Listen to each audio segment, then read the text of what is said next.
Oke.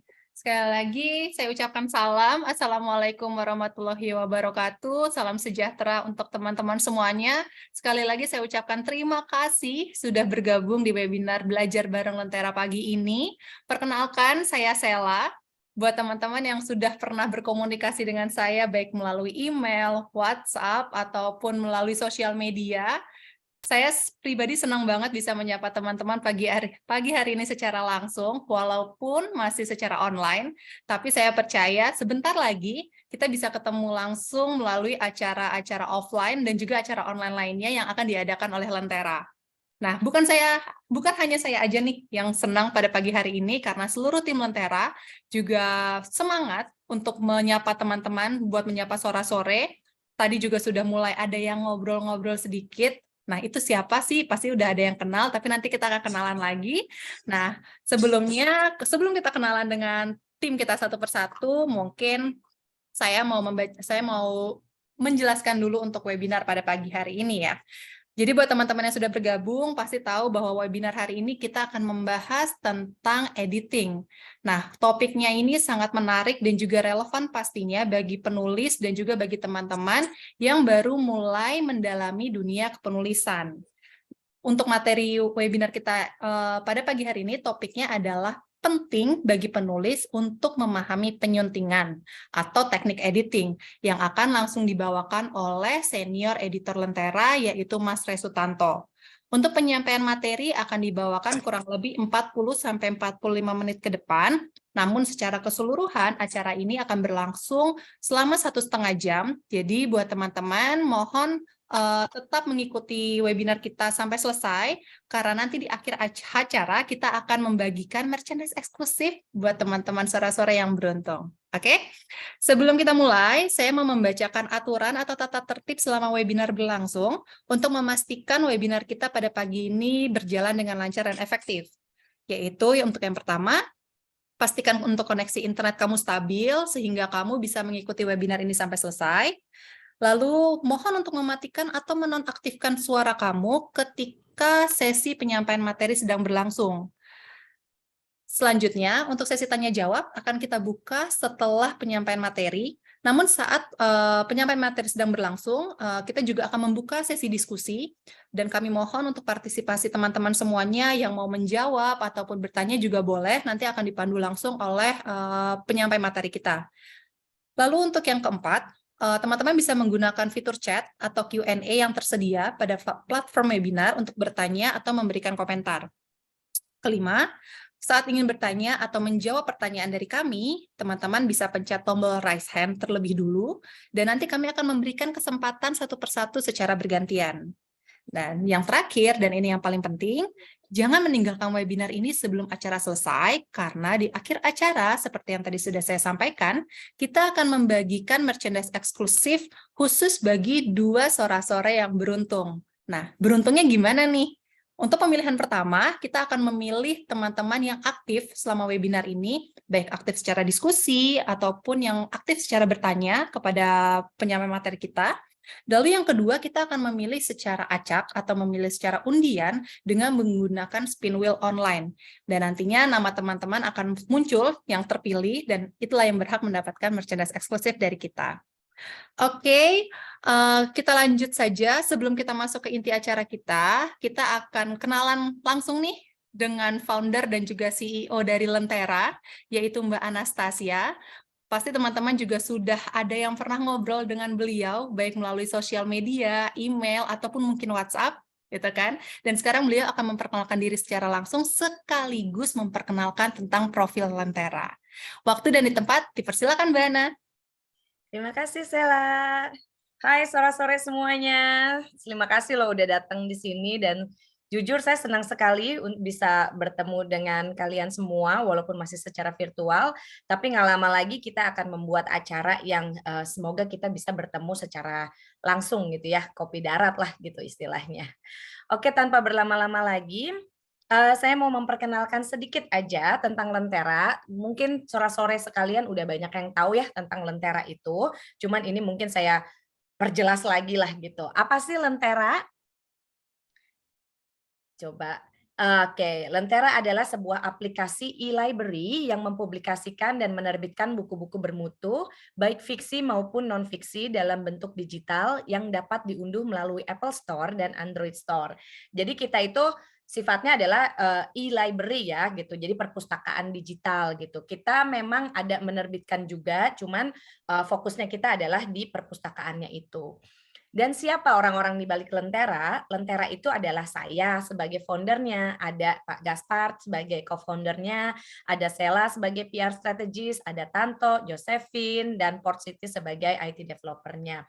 Dan di Lentera kami percaya bahwa perusahaan itu bukan benda mati gitu ya, tapi perusahaan itu adalah sekumpulan orang-orang yang mensupport atau mendukung dari perusahaan itu sendiri gitu. Jadi Lentera itu adalah saya, Lentera itu adalah kamu, Lentera itu adalah kita semua.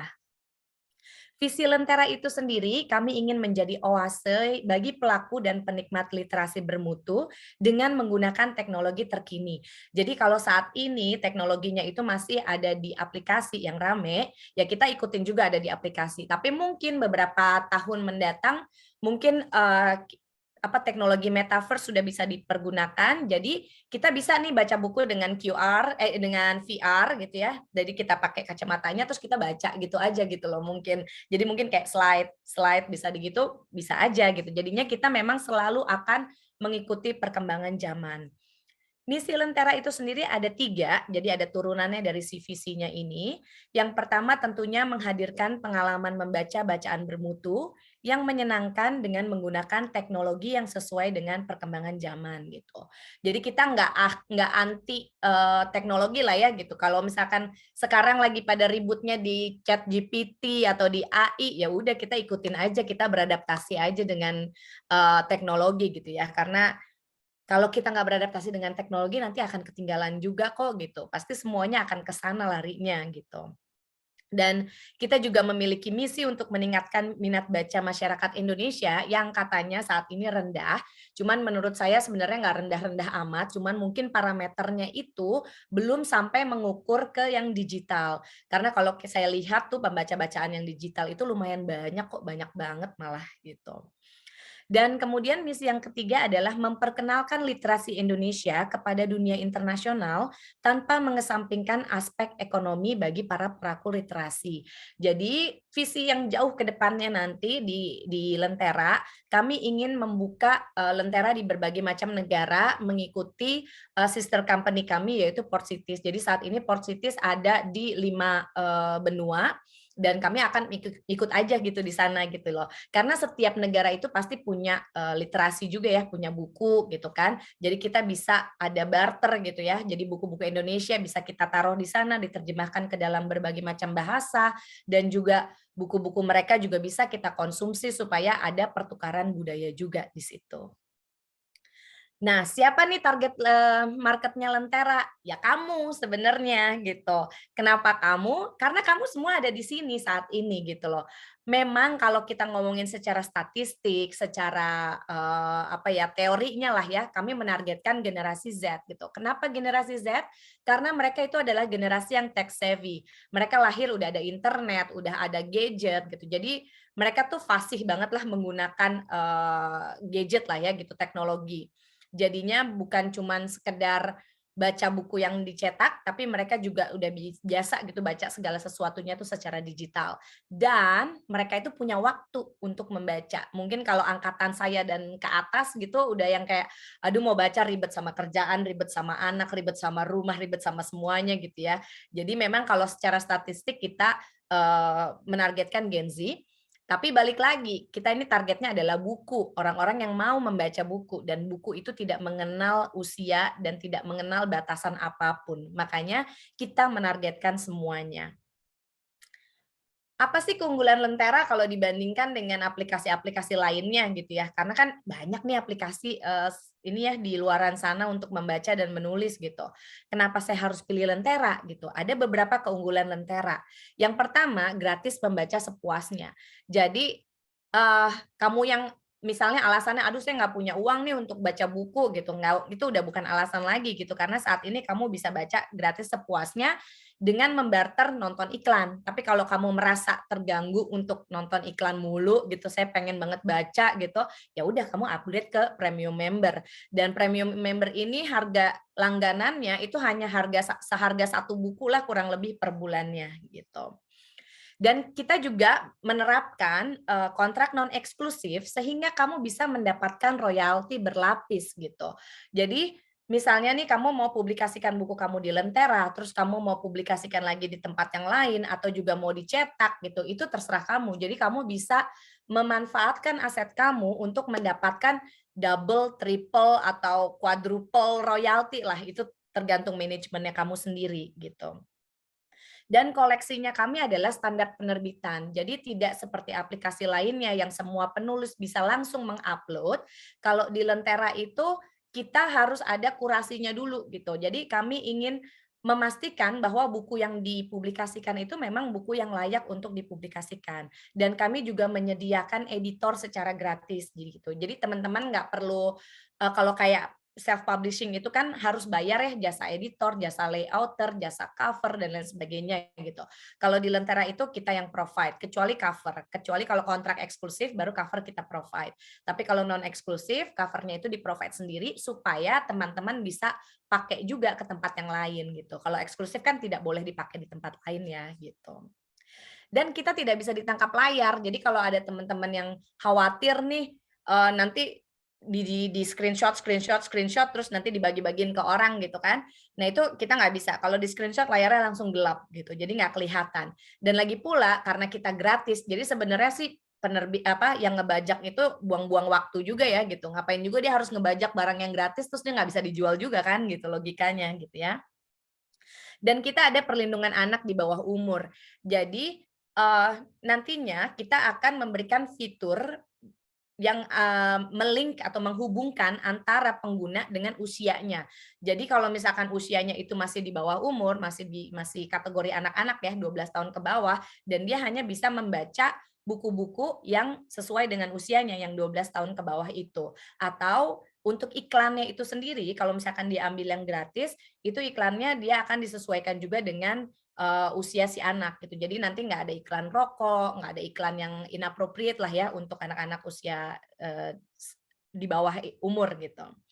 Dan kita juga bisa dinikmati secara online dan offline. Tapi memang yang offline-nya ini hanya tersedia untuk yang premium member gitu. Jadi kalau offline, misalnya saya mau naik pesawat, terus saya akan pergi ke daerah yang memang terpencil banget gitu, internetnya susah gitu ya. Nah itu saya bisa download dulu buku-buku yang mau saya baca, terus nanti saya baca di pesawat atau di desa yang emang dia internetnya minim banget gitu. Nah, di sini saya ingin mengajak teman-teman untuk mempublikasikan buku-buku kamu gitu di Lentera.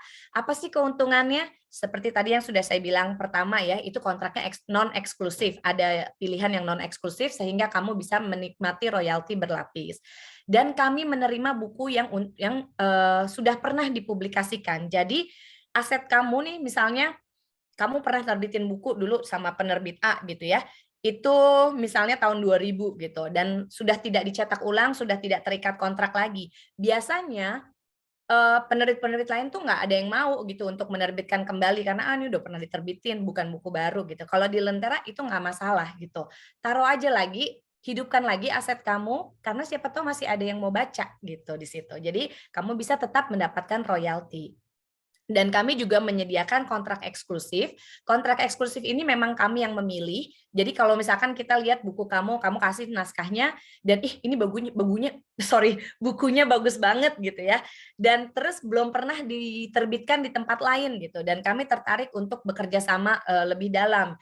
Nah, di sini biasanya memang kita akan lebih erat nih hubungannya dengan si penulis karena kita akan ada coachingnya juga ke mereka dalam melakukan editing atau rewriting gitu dan kita akan menyediakan cover, kami juga akan mempromosikan lebih eksklusif dan kami akan membantu menjualkan dalam bentuk IP yang lainnya gitu. Jadi misalkan kita tawarkan ke PH untuk dibuatkan film atau drama atau FTV gitu.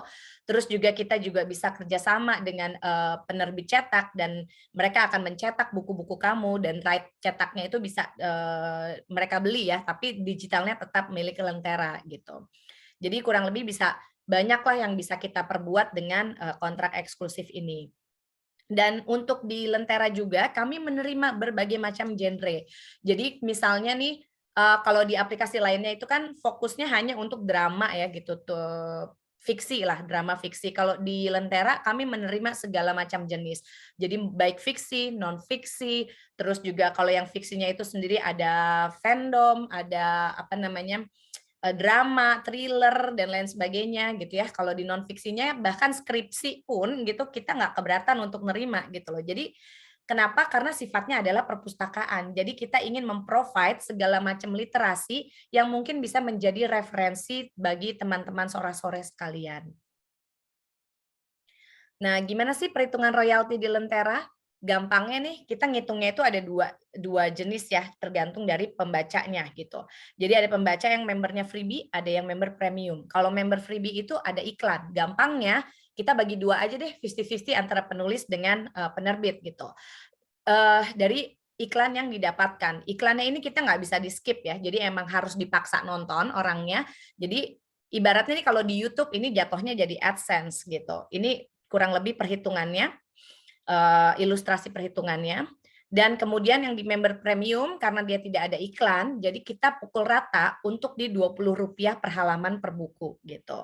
Jadi kalau misalkan nih ada buku 100 halaman, kalau kita baca penuh berarti kita mendapatkan 2.000 satu bukunya gitu. Dan kalau kita punya 1 juta pembaca, kita dapat 2 juta. Kalau 10.000 pembaca, kita dapat 20 juta dan seterusnya. Jadi kalau misalkan pembacanya nanti itu gabungan, ada yang member freebie dan ada yang member premium, ya nanti tinggal ditambahkan aja. Misalkan dari yang member premium kita dapat 2 juta, terus dari yang member freebie kita dapat 10 juta, ya berarti kita dapat 12 juta gitu totalnya. Next ya.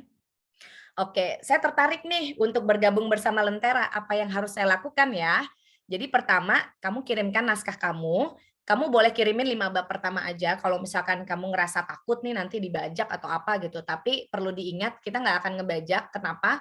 Karena keuntungan kami adalah ketika orang mengakses buku kamu yang ada di dalam Lentera. Jadi kalau kami bagi-bagi sendiri ya berarti orang itu nggak akan mampir dong ke aplikasi kami gitu. Jadinya sebenarnya kami tidak ada niatan untuk ke sana sama sekali gitu ya. Dan kalau kamu kirimkan full gitu, kadang-kadang ada penulis pemula yang mereka tuh nulis 5 bab pertamanya tuh kayaknya masih kurang menarik, kurang bagus, tapi ternyata bab 6, bab 7-nya itu bagus banget gitu loh. Dan ya karena kita dikasih cuma 5 bab, jadi akhirnya kan kita bilang, sorry ya nggak lulus korasi gitu loh. Jadi kalau dikirimkan yang full, jadi kita punya ada bayangan gitu bahwa, oh oke ini sebenarnya bagus ceritanya, cuman memang penulisnya itu perlu sedikit di-rework gitu ya, ada rewriting, terus kemudian ditemani oleh editor dan lain sebagainya. Nah, setelah kami menerima naskah, itu biasanya kami akan melakukan kurasi dan nanti kami akan kasih feedback ke penulisnya, misalnya untuk, "Oke kamu lulus kurasi namun perlu ada editing ini," gitu. Atau, "Oh mohon maaf kamu belum lulus kurasi, untuk saat ini masukan kami adalah gini, mungkin kamu bisa menulis kembali atau mengirimkan kembali karya kamu, setelah kamu perbaiki," gitu. Dan kemudian kalau sudah oke semuanya, kita akan melakukan penandatanganan kontrak secara digital dan setelah itu kita masuk ke proses editing dan proofreading, dan kemudian kita mengkonfirmasikan kepada penulis bahwa oke ini naskah kamu sudah jadi ya gitu, dan nanti akan kami tayangkan di Lentera pada tanggal sekian-sekian gitu. Jadinya mulai saat itu kita ada perhitungan royalti yang berjalan. Dan kemudian ya tentu saja akan tayang di Lentera gitu. Nah, saya mau kasih lihat dulu nih kayak gimana sih ininya aplikasinya Lentera sedikit aja ya. Oke, sebentar saya coba sharing. Ya, jadi memang untuk saat ini kan masih ini ya, eee, masih dalam proses ya di Lentera itu sendiri, di Android-nya. Ini kelihatan nggak ya layarnya? Sela bisa confirm nih kelihatan? Kelihatan, Mbak. Oke. Oke, ini kayak gimana sih? Bentuknya seperti ini gitu kurang lebihnya ya. Ini sudah ada saya upload beberapa buku. Sebenarnya pagi ini tuh tadi kita sudah ngobrol sama orang Google-nya, cuman ternyata mereka masih butuh 2-3 hari lagi untuk kita rilis lagi yang versi full-nya. Jadi nanti ditunggu aja, mudah-mudahan dalam minggu ini dalam minggu depan udah bisa di-download sama teman-teman. Oke, ini saya kasih contoh satu sniper. Bisa dilihat ya, ada sinopsisnya apa, dan ini reviewnya memang belum ada karena ya belum dirilis, jadi belum ada yang nge-review. Jadi nanti para pengguna Lentera bisa review nih, bisa tulis sendiri, ini bukunya bagus, bukunya ini, bukunya itu, gitu, terserah. Nah, ini juga untuk author, nanti kita masukin profilingnya ketika para penulisnya ini sudah menjadi user. Jadi kita rilis, mereka membuat akun di Lentera, dan kemudian kita akan linkkan ini kita hubungkan ini ke dalam bukunya mereka. Dan di sini belum ada ya, karena kita belum rilis. Nah, terus kita klik start reading. Hilang kan? Nggak ada ya, hitam ya semuanya ya. Ya, kenapa? Ya itulah karena kita proteksi dengan si anti screenshot itu. Padahal kalau dilihat di handphone saya nih, ini saya mirroring ya, ini tuh ada bukunya. Dan kita sistem bacanya itu adalah sliding gitu. Jadi kita bukan scroll, jadi user experience-nya itu kita memang masih mengikuti gaya buku yang sebenarnya, dan kita berkiblat pada Kindle ya. Jadi memang kita ingin membuat ini menjadi nyaman gitu. Dan kalau kamu misalnya nih yang masih muda-muda nih, kalau saya kan sudah agak-agak tua ya gitu, ini bisa ada pilihan fontnya. Jadi kamu bisa klik fontnya, misalnya mau bacanya yang small, nggak ada masalah, terus kita apply, jadilah fontnya lebih kecil. Sorry, ini agak kehilangan. Ya, fontnya jadi lebih kecil. Kalau yang udah berusia pengennya fontnya besar, jadi kita juga bisa klik extra large, terus kita jadi fontnya lebih besar kayak gini. Ya, terus kemudian kita juga ada di bagian settingannya sini ada profile. Oh, ini udah balik lagi ya. Sorry, sebentar.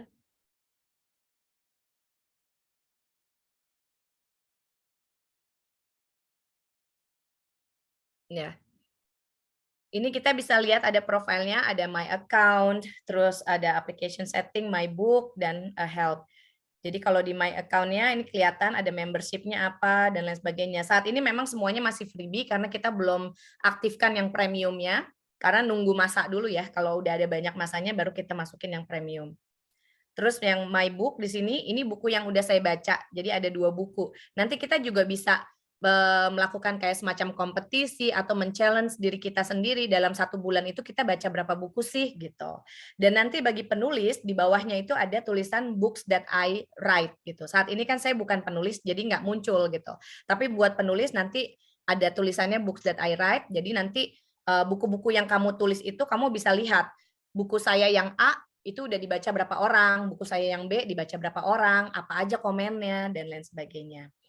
Mungkin sekilas itu dulu ya, untuk yang dari saya, dari Lentera, untuk aplikasinya, dan ditunggu banget gitu untuk dukungan teman-teman semua sore-sore, untuk mendukung aplikasi kami, karena aplikasi kami ini sebenarnya kan memang dari kita untuk kita gitu ya. Jadinya, bukan pure banget bisnis gitu loh, karena memang kita ingin meningkatkan minat baca masyarakat dan supaya semua orang memiliki akses untuk membaca buku secara gratis.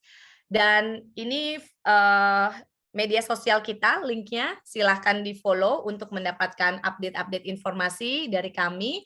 Jadi kalau misalkan nanti ada apa namanya, pengumuman nih udah bisa di-download gitu, itu pasti kita umumkan di sosial media kami. Kurang lebih demikian dari saya, bisa saya kembalikan kepada Mbak Sela. Terima kasih atas waktunya. Terima kasih Mbak Ana. Oke, demikian teman-teman untuk perkenalan Lentera. Jadi buat teman-teman yang sudah bergabung di sini, yang memiliki naskah tapi masih ragu untuk mengirimkannya ke Lentera, yuk langsung kirimin aja karena kamu bisa mendapat kesempatan untuk memperoleh royalti berlapis tanpa batas. Ya udah, nggak usah berlama-lama lagi, langsung aja kita masuk ke inti acara, yaitu penyampaian webinar kita pada pagi hari ini. Kita langsung undang pembicara kita, yaitu Mas Resutanto, untuk bisa langsung membawakan materi. Waktu dan tempat dipersilahkan. Terima kasih sekali Mbak Sela. Halo teman-teman semua, sore-sore, selamat pagi menjelang siang ya. Terima kasih sekali, saya senang bisa menyapa teman-teman kali ini meski secara virtual. Semoga nanti kita bisa ketemu ya secara langsung.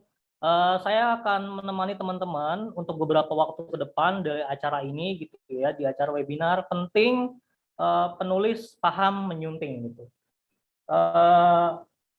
Sebelum sebelum saya mulai, saya pengen banget mengucapkan terima kasih sekali lagi buat teman-teman karena ini hari Sabtu dan weekend, mungkin teman-teman punya kegiatan lain di pagi hari ini, tapi teman-teman memilih untuk mendedikasikan waktunya sebentar gitu ya, untuk belajar bareng kami. Langsung saja kita bisa mulai, nggak perlu panjang lebar lagi, kita mulai sesi webinarnya kali ini, dan saya minta Mbak Sela untuk mengoperasikan slide saya ya. Kita mulai Mbak, jadi sebelum kita lebih jauh membahas soal penyuntingan dan menyunting atau editing gitu ya, kita bahas secara terminologi dan definisi dulu sebetulnya ya. Yang pertama ada editing secara terminologi gitu ya, secara definisi berarti menyiapkan naskah siap cetak atau siap terbit dengan memperhatikan segi sistematika penyajian, isi dan bahasa, menyangkut ejaan, diksi dan struktur kalimat, atau mengedit. Yang kedua, merencanakan dan mengarahkan penerbitan dalam konteks surat kabar dan majalah. Yang ketiga, ini untuk dalam konteks yang audiovisual ya, menyusun atau merakit film kita rekaman dengan cara memotong-motong dan memasukkan dan memasang kembali. Selanjutnya, seorang penyunting atau seorang editor, dia juga bekerja sama dengan 3 pihak gitu ya, 3 konstituen. Pada dasarnya secara umum, si editor ini dia bekerja secara langsung di bawah penerbit, tetapi dalam banyak kasus penulis juga langsung bekerja sama dengan editornya sendiri gitu ya. Jadi misalnya penulis kenal dengan seorang editor atau temannya seorang editor, dia langsung bekerja sama dengan penulis itu sendiri supaya nanti karyanya ketika disahkan ke penerbit itu sudah rapi gitu ya. Jadi nanti penerbit editor di penerbitnya tidak perlu mengubah secara drastis konten dari si karya itu sendiri. Sedangkan editor juga menjadi jembatan tuh dari penulis ke pembaca, maka itu dia menjadi penghubung antara 3 pihak ini gitu ya. Nah, tujuan penyuntingan itu sebetulnya apa gitu ya? Yang pertama jelas supaya naskah kita itu atau karya kita itu bersih dari kesalahan, kebahasaan, dan isi materi dengan persetujuan penulis apabila penyuntingannya bersifat substantif. Nah ini apabila penyuntingannya bersifat substantif, maka kita perlu persetujuan penulis. Kalau misalnya enggak, ya enggak perlu persetujuan gitu ya. Misalnya kalimat atau naskah yang dibenerin sifatnya teknis aja, maka seorang editor atau penyunting tidak perlu minta persetujuan penulis gitu ya. Selanjutnya itu memperbaiki struktur kalimat agar sesuai dengan format penerbitan. Ini konteksnya misalnya dari hasil riset, tadi skripsi, disertasi, tesis, dikonversi ke buku, maka dia formatnya akan berubah gitu ya. Dan harus disesuaikan dengan target pembaca, karena target pembaca dari hasil riset itu sangat-sangat terbatas, sedangkan buku dia perlu yang lebih luas gitu. Selanjutnya memperbaiki kesalahan teknis, yaitu seperti kesalahan penulisan nomor halaman, format teks, dan tata letak. Tujuan penyuntingan berikutnya itu adalah membuat naskah yang akan terbitkan lebih mudah dan enak dibaca sehingga mudah dimengerti oleh pembaca. Ini sebetulnya kalau di-convert, kita dikompres gitu secara satu poin utama, sebetulnya di sini poin utamanya. Jadi tujuan penyuntingan adalah pada akhirnya gitu ya, membuat naskah yang akan terbitkan lebih mudah dan enak dibaca sehingga mudah dimengerti oleh pembaca. Nah, ini tujuan penyuntingan juga menjadi jembatan. Biasanya dia seorang editor atau mewakili penerbit yang dapat menghubungkan ide dan gagasan dari penulis ya. Jadi gagasan dari penulis itu disampaikan ke pembaca lewat perantara editor tadi gitu ya. Nah, kita masuk ke pokok diskusi kita hari ini. Kenapa sih penulis perlu paham penyuntingan? Sebetulnya ya idealnya seharusnya memang sebagai penulis kita sudah setidaknya perlu paham teknik penyuntingan secara mendasar lah ya. Kita perlu akrab dulu dengan bahasa, kita perlu mencintai dulu bahasa gitu ya. Kita perlu berteman dulu dengan tools-tools, perangkat-perangkat berbahasa gitu. Yang pertama, kenapa teman-teman sebagai penulis misalnya, atau nanti teman-teman yang akan mulai menulis, baru mulai menulis atau berencana menulis gitu ya, kenapa perlu paham penyunting? Karena yang pertama supaya naskah teman-teman bisa lebih baik, lebih bagus, lebih ciamik gitu ya. Nah ini bukan hanya soal bahasanya aja, tapi juga soal substansi cerita sampai aspek-aspek naratifnya. Yang kedua, supaya ide dan gagasan dapat tersampaikan dengan baik dan jelas. Jadi teman-teman kalau misalnya paham teknik penyuntingan dan penyuntingan, itu teman-teman bisa dengan mudah dan jelas menyampaikan ide, pendapat teman-teman di karya teman-teman supaya nanti dia bisa tersampaikan dengan baik dan jelas ke pembaca. Nah, yang ketiga ini mengurangi kesalahan bahasa mendasar, seperti ejaan yang tidak sesuai kaidah, tata bahasa yang keliru, nihilnya tanda baca, dan pemilihan kata yang tidak sesuai. Teman-teman perlu lebih akrab dengan KBBI dan EED versi 5. Nah, ini mekanis dan teknis banget sifatnya. Jadi dengan teman-teman paham penyuntingan, diharapkan nanti teman-teman tuh bisa mengurangi ya, bahkan menihilkan, bahkan meniadakan gitu ya, kesalahan-kesalahan yang elementer, yang mendasar seperti ini. Misalnya nihilnya tanda baca itu nggak ada gitu ya, titik atau komanya nggak ada. Misalnya bagaimana penempatan tanda kutip 2 dalam dialog misalnya, atau tanda seru itu gimana penempatannya gitu-gitu. Teman-teman bisa lebih akrab dulu sama KBBI dan EED 5 gitu. Selanjutnya adalah menjaga konsistensi gaya tulisan atau bahasa, data, cerita, tokoh, cerita atau karakter penokohan dan sebagainya. Nah, ini ketika teman-teman paham sama penyuntingan juga, teman-teman bisa konsisten tuh untuk menentukan gaya menulis. Jadi banyak kasus di mana misalnya dari bab 1 sampai bab 2 itu gaya menulisnya sudah sesuai, tapi ada perubahan gaya menulis di bab-bab berikutnya. Nah, itu kan jadi masalah gitu. Padahal tidak dijelaskan bagaimana perubahan gaya bahasa itu gitu. Pun juga terjadi di cerita dan tokoh cerita gitu. Penokohannya misalnya dia dari baik ke jahat, dia berubah secara drastis tapi tidak dijelaskan perpindahannya itu seperti apa gitu. Kan konsistensi itu perlu dijaga. Nah, maka itu sebagai penulis teman-teman perlu paham penyuntingan supaya konsistensi itu tetap terjaga gitu ya. Nah, ini ada di hilir. Kenapa teman-teman sebagai penulis dan nanti sebagai penulis muda gitu ya, perlu paham penyuntingan karena supaya pembaca merasa puas dan senang sehingga penulis berhasil mendapatkan kepercayaan yang baik dari pembaca. Ini terutama buat teman-teman yang misalnya baru pertama kali menulis, punya satu karya, kan perlu ada semacam first impression gitu ya, impresi yang baik dari pembaca supaya nanti karya teman-teman selanjutnya tuh akan ditunggu-tunggu sama pembaca gitu loh. Jadi jangan sampai baru baca karya pertama teman-teman nanti sudah kehilangan pembaca gitu ya. Jadinya nanti kalau teman-teman mempublikasikan karyanya lagi malah jangan sampai kehilangan pembaca gitu. Nah, itu tadi kenapa sebagai penulis perlu paham penyuntingan. Yang sekarang sebetulnya apa sih yang disunting dari sebuah naskah itu apa gitu? Atau apa aja sih teknis penyuntingan naskah? Sebetulnya ada 2+1 ya. 2+1 kenapa disebut 1? Karena 1 ini dia tambahan ya, aspek tambahan. Jadi ada 2 aspek utama dalam penyuntingan. Yang pertama penyuntingan mekanis kebahasaan, yang kedua sifatnya substantif, yang satu lagi sifatnya nanti teknis ya. Ini uji coba atau proofreading. Nah, yang pertama ini penyuntingan mekanis atau kebahasaan. Dia berfokus pada bentuk tulisan. Yang namanya juga mekanis atau kebahasaan, maka fokusnya pada bahasa. Nah, perbaikan-perbaikan kebahasaan seperti ejaan, tanda baca, diksi, konsistensi, logika kalimat, dan sebagainya dilakukan pada tahap ini. Jadi pada tahap kebahasaan ini dilakukan proses itu. Nah, itu tadi setelah kita belajar bareng, saya pengen ngajak teman-teman untuk latihan bareng di pagi ini gitu ya. Setelah tadi dapat sedikit pengantar dari saya, kita akan latihan bareng. Ini ada 2 opsi ya, antara A dengan B. Saya minta teman-teman untuk ngejawab yang mana kira-kira yang betul, yang A atau yang B. Angin berhembus pelan membelai rambutmu yang indah, atau B, angin berhembus pelan membelai rambutmu yang indah. Teman-teman bisa ketik aja di kolom komentar. Aku tahu. Boleh nggak jawab? Enggak ya? Udah tahu ya? Silakan. Bisa langsung di ngomong juga. Banyak nih yang jawab. Banyak B, nih. Apa aja ini? A, B. Ayo, A atau B? Oke. Banyak juga ya. Iya, coba silakan. Yang benar apa tuh? Iya, jadi terima kasih buat yang jawab. Untuk yang jawab B, betul ya. Jadi jawabannya adalah B. Dia berembus ya, bukan berhembus tapi berembus gitu. Karena yang lebih sesuai kaidah tata bahasa kita adalah berembus, yang hanya hilang gitu. Jadi selamat buat teman-teman yang jawab B tadi.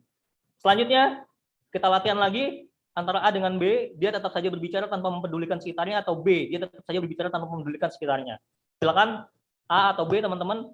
B, B, B. oh, B, oke. Oh, Sela jawab B, juga. A salah, oke. B betul, A B, salah. Ya elah Pak Jeffrey, kriuk A ah. salah. B, oke banyak. Oke banyak, betul. Bagus. Banyak sekali yang menjawab B dan betul memang jawabannya B ya. Kayak teman-teman familiar mungkin ya, sudah familiar dengan ini. Jadi perubahannya ada pada pelesapan atau penghilangan P, huruf P gitu ya, di mempedulikan, dari mempedulikan ke memedulikan, ya, itu perubahannya. Jadi selamat buat yang jawab B. Nah, ini kita ke tanda baca. Yang mana yang benar? Yang mana yang benar antara A, B atau C ya?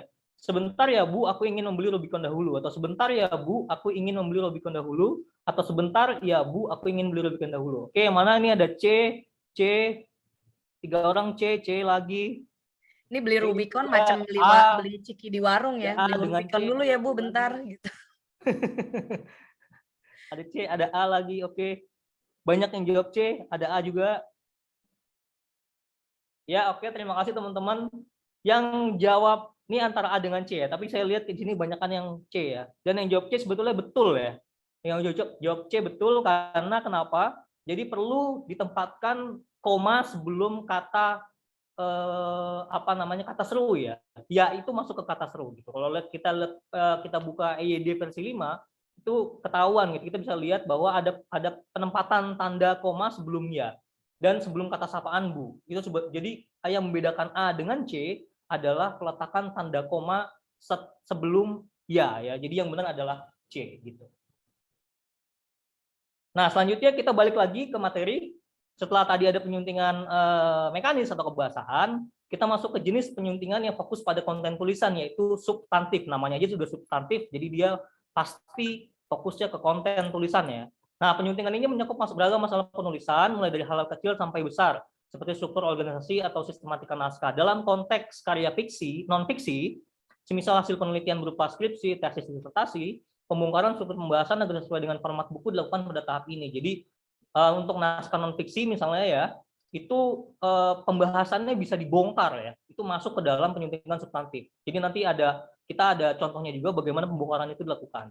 Nah, untuk konteks karya fiksi sendiri, itu yang difokuskan adalah aspek-aspek naratifnya. Jadi bagaimana cerita itu berkembang, dan tahap ini juga bisa disebut sebagai penyuntingan pengembangan gitu. Kalau misalnya non-fiksi tadi pembongkaran strukturnya berupa daftar isi gitu ya, strukturnya nanti kita bisa berupa daftar isi gitu. Jadi ketika dapat naskah ditinjau dulu, lalu pembahasannya dibongkar pasang, dimutilasi gitu ya, untuk kemudian nanti dilakukan lebih detail lagi di bukunya itu sendiri, dan bisa kita breakdown ke daftar isi gitu. Dan daftar isinya ini nanti akan disodorkan ke penulis. Kalau misalnya karya fiksi, itu yang perlu diperiksa adalah tentunya cerita gitu. Juga bisa elemen-elemen lainnya seperti alur, teknik penceritaan, dan penokohan. Nah, ini contoh penyuntingan substantif untuk karya naskah non-fiksi berupa tadi ya konversi jurnal ilmiah ya, konteksnya jurnal ilmiah ke buku. Nah, ini teman-teman bisa lihat dan bandingkan bahwa dalam konteks buku ya, dalam buku itu kerangka pembahasannya lebih banyak gitu ya, karena memang harus lebih dibuat spesifik dan detail gitu ya, karena lagi-lagi tujuan pembacanya beda ya, ruang lingkup pembacanya lebih luas di buku ketimbang jurnal, dan pembahasannya di buku itu harus lebih populer gitu. Sementara untuk contoh penyuntingan yang substantif untuk naskah fiksi itu yang berupa pengembangan cerita, ini contoh sederhananya seperti ini ya. Jadi ada contoh sebelum naskah dilakukan pengembangan, yaitu misalnya naskah judulnya Hujan. Ana duduk di kamarnya dan mendengarkan suara hujan yang turun di luar. Ia merenungkan hidupnya yang membosankan dan rutin, kehidupannya selalu terjebak dalam rutinitas yang sama setiap hari, tidak ada yang menarik atau menantang. Sementara setelah dilakukan pengembangan atau setelah kita lakukan penyuntingan substantif gitu ya, maka akan perlu ada penambahan tuh. Misalnya setelah ditambahkan, dikembangkan, dia akan menjadi akan menjadi penambahan, misalnya ya judulnya itu ada penambahan latar misalnya hujan di kota kecil, dan kita bisa lihat secara proporsi saja ini sudah banyak terjadi perubahan gitu ya antara yang sebelum pengembangan dan setelah pengembangan. Misalnya ada keterangan suasana gitu di tempat kecilnya Ana, di kotanya Ana tuh ada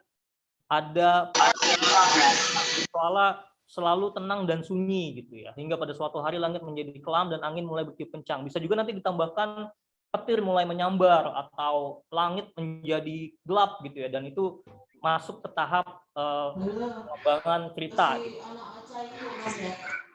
Selanjutnya kita ke uji baca ya. Nah ini tahap terakhir tadi dari 2+1 dari teknis penyuntingan gitu ya.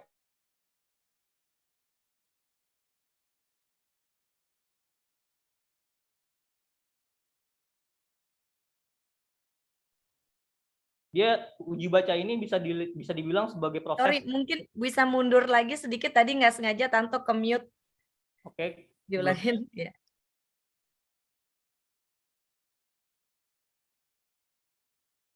Sebelumnya ya. Nah di sini kita bisa lihat proporsi ya antara sebelum pengembangan dengan setelah pengembangan. Ada juga teman-teman bisa bandingkan bahwa setelah pengembangan tuh bertambah beberapa kata, mungkin beberapa kalimat gitu ya. Yang pertama adalah penambahan latar. Misalnya kita lihat di judul aja ada penambahan latar di kota kecil gitu. Jadi pembaca dikasih tahu latarnya tuh di mana gitu. Nah itu bisa termasuk pengembangan. Juga ditambahin soal kondisi latar yang tenang dan sunyi ya. Di kalimat pertama tuh kota kecil tempat anak tinggal selalu tenang dan sunyi. Itu kan sudah menambahkan penggambaran latar gitu ya, penggambaran suasana di latar itu seperti apa. Hingga pada suatu hari langit menjadi kelam dan angin mulai bertiup kencang. Nah ini juga bisa nanti bisa ditambahin misalnya petir mulai menyambar gitu ya untuk menjadikan cerita menjadi lebih dramatis gitu ya. Dramatisasi itu ada di tahap ini dia, di tahap penyuntingan substantif atau dilakukan di tahap pengembangan cerita seperti ini gitu. Nah cerita ini juga itu nanti kalau kita lihat itu kan di narasi aja, nanti bisa juga pengembangannya di karakter, di penokohan, di gaya bahasa gitu ya. Kalau ini di cerita gitu. Nah, selanjutnya adalah uji baca, yaitu proofreading. Ini tahap terakhir nih. Nah, ini biasanya dilakukan oleh seorang proofreader, si pemeriksa aksara. Jadi yang diperiksa nantinya adalah dumi buku, misalnya dia konteksnya penerbitan cetak, yang diperiksa adalah duminya. Dumi itu adalah cetak coba sebelum bukunya dicetak, setelah ditata gitu, setelah di layout. Nah, uji baca ini sifatnya dia hanya yang teknis gitu ya. Kalau halnya substantif dia udah nggak boleh dilakukan di sini. Kalau di sini masih concern, masih fokusnya ada di substantif, ada di isi, maka proses sebelumnya itu bermasalah begitu ya. Proses sebelumnya itu bermasalah karena di sini itu yang diperlukan itu hanya yang sifatnya teknis banget, yang kayak misalnya gimana kita menyamakan halaman dengan di daftar isi ya, halaman dengan isi gitu. Kita lihat pembahasannya sesuai atau enggak gitu. Terus indeks misalnya, entry-nya sama halamannya sesuai atau enggak gitu. Kelengkapan naskahnya gimana gitu. Apakah biodata penulis itu ada, apakah ilustrasi itu ada, apakah ilustrasinya caption atau keterangan ilustrasinya itu sudah betul gitu. Apakah pemenggalan kata juga suku kata itu sudah betul, layoutnya gimana setelah di layout gitu. Bahkan double space dan salah pick itu dilakukan di tahap ini. Kita harus periksa. Makanya seorang editor juga diperlukan ketelitian dan kesabaran ya, karena double space itu bahkan kita harus lihat dan kita harus bisa betulkan gitu ya. Nah, setelah tadi bermateri lagi, kita mau latihan lagi. Saya mau ajak teman-teman latihan lagi. Tadi soal teknis penyuntingan, soal apa aja yang disunting. Nah, ini jadi teman-teman nanti bisa aja langsung berbicara gitu ya, atau bisa diketik juga. Kira-kira kalau kalimat seperti ini, teman-teman milihnya tuh akan diedit seperti apa gitu ya. Perusahaan harus mempertimbangkan kembali rencana untuk mengurangi jumlah karyawan, karena hal itu dapat berdampak negatif pada produktivitas perusahaan dan kesejahteraan karyawan yang tersisa. Saya berikan waktu sebentar buat teman-teman. Kalau mau berbicara silakan ngacung gitu ya, barangkali ada yang mau langsung ngomong gitu, atau kalau nanti malu bisa diketik aja gitu ya. Mending langsung ngomong kali ya, ini panjang soalnya. Ya lama. Bisa, langsung ngomong juga bisa. Coba ada yang tunjuk barangkali jari. Ada yang mau ngacung gitu ya. Tunjuk tangan. Atau masih malu-malu? Sepi nih, susah ya? Masih malu-malu. Oke, mungkin nanti ya. Kalau misalnya nggak ada, kita lanjut ya. Nah ini kalau misalnya dilihat seperti ini, saya lebih memilih penyuntingannya begini ya. Ada perubahan ya sedikit gitu ya. Misal memang kalau kita lihat secara sekilas, seolah-olah tuh tidak jadi masalah nih. Contoh kalimat yang pertama gitu ya, yang sebelum disunting. Ini nggak ada masalah kok gitu ya. Tapi sebetulnya itu bermasalah gitu. Padahal harusnya gitu ya, kita bisa mengubah kalimat itu lebih efektif dan lebih jelas lagi gitu. Kalau dalam konteks ini saya lebih memilih misalnya untuk mengubah induk kalimat dengan anak kalimat. Anak kalimatnya saya taruh di awal. Jadi saya menggunakan guna gitu ya. Guna mencegah dampak negatif pada produktivitas perusahaan dan kesejahteraan karyawan yang tersisa, perusahaan perlu mempertimbangkan kembali rencana untuk mengurangi jumlah karyawan gitu ya. Kenapa guna? Karena kalau pakai untuk atau bagi, misalnya untuk lah ya, untuk itu nggak bisa ditaruh di depan gitu. Kalau pakai demi kayaknya konteksnya kurang tepat gitu ya. Maka lebih konteksnya lebih umum adalah pakai guna. Nah ini penjelasan yang dari saya. Penyuntingan perlu dilakukan karena pada kasus di atas saya ubah gitu ya dari induk kalimat ke anak kalimat. Nah itu untuk contoh soal nomor 1. Selanjutnya contoh soal yang kedua ya. Sebagai seorang guru, peran saya adalah memberikan pengajaran yang memadai dan memberikan bimbingan untuk membantu siswa saya mencapai potensi terbaik mereka. Meskipun ada beberapa siswa yang kurang tertarik dalam proses belajar mengajar. Ini contohnya. Teman-teman ada contohnya, berarti sekarang bisa lah tunjuk jari siapa yang bisa. Siapa yang ya, bisa? ayo teman-teman. Pak Jeffrey coba. Barangkali. Pak Nung nih, Pak Nung senior editor. Pak Thomas Antasana. Ya, saya coba ya. Ya, nah. Saya baca dulu. Boleh. Buat teman-teman yang mungkin belum kenal dengan Pak Thomas ini panggilannya Pak Nung. Ini Pak Nung lagi baca aja dulu, saya mau informasi. Beliau ini sudah ada di dunia penerbitan lebih dari 40 tahun. Jadinya sangat-sangat senior.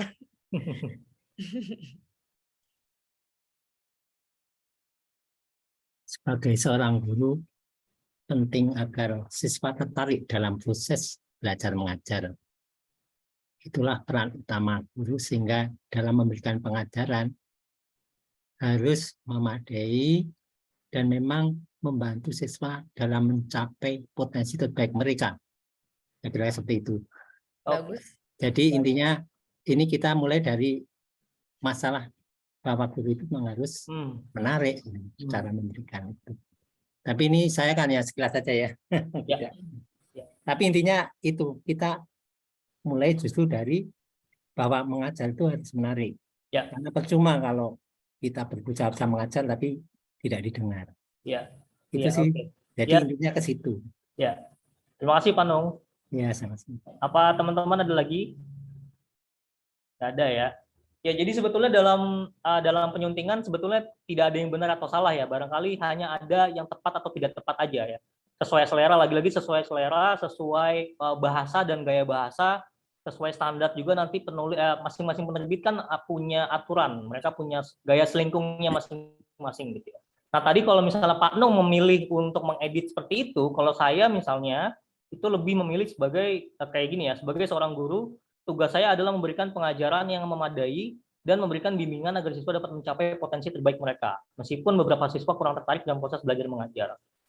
Penjelasan dari saya, kenapa diubah seperti itu, saya ubah kata peran menjadi tugas gitu ya, agar lebih sesuai dengan konteks, menghilangkan kata bantu, dan mengubah kalimat menjadi positif, serta mengubah kata membantu menjadi agar, untuk menunjukkan tulisan dari tujuan dari bimbingan yang diberikan. Selain itu penyuntingan juga dilakukan untuk memperbaiki struktur kalimat agar lebih mudah dipahami. Begitu. Ya. Selanjutnya ada contoh soal ketiga. Ini contoh soal ketiga. Saya berencana untuk beli laptop baru dan saya ingin cari yang spesifikasinya tinggi dan harganya tidak terlalu mahal. Saya sudah browsing beberapa toko online tapi masih belum nemu yang cocok. Apakah kamu bisa kasih saran toko online mana yang bisa saya cek? Nah, contoh ini berbeda sama sebelumnya karena ada kutip 2 nih. Yang kutip 2 kayak gini, dia bisa jadi konteksnya dialog gitu ya. Nah, silakan teman-teman, barangkali ada yang mau mengutarakan pendapatnya, baiknya gimana ini diedit gitu ya. Kalau teman-teman dapat naskah kayak gini atau nulis kayak gini, kayaknya salah deh nulis tulisan kayak gini gitu. Coba yang dari jauh, kotanya paling jauh di mana sih ini? Paling jauh, coba. Ada yang dari Palembang nggak, Sumatera? Coba Ngacung yang dari Sumatera langsung pada ngumpet loh. Takut dia. Coba Pak Jeffrey, coba jawab. Bisakah? Kalau untuk apa dialog ya? Dialog sih sebenarnya nggak tahu nih pendapat pribadi aja. Dialog sih sebenarnya tergantung siapa yang ngomong juga ya. Jadi siapa yang ngomong dan siapa yang diajak ngomong gitu. Kalau jadi ini karena nggak ada konteksnya ini siapa ngomong ke siapa, bener-bener aja kalau kata saya ya. Nggak ada Ya nggak salahnya sih? ya, bener juga sih. Iya. Kalau beda misalnya kalau ini apa anak ngomong ke orang tuanya gitu, atau ini apa karyawan ngomong ke bosnya gitu, itu pasti akan beda banget ininya apanya pemilihan kata dan cara penyampaiannya gitu. Jadi kalau kata saya ini mungkin ke temen biasa-biasa aja, boleh-boleh aja gitu sih pendapat, jadi nggak ngebenerin tapi kasih pendapat aja. Iya, ya terima kasih Pak Jeffrey. Memang betul soal dialog ini pada akhirnya akan terikat dengan konteks gitu ya. Nah dalam konteks ini kita bisa lihat sebetulnya ini konteks dialog dengan teman gitu ya. Nah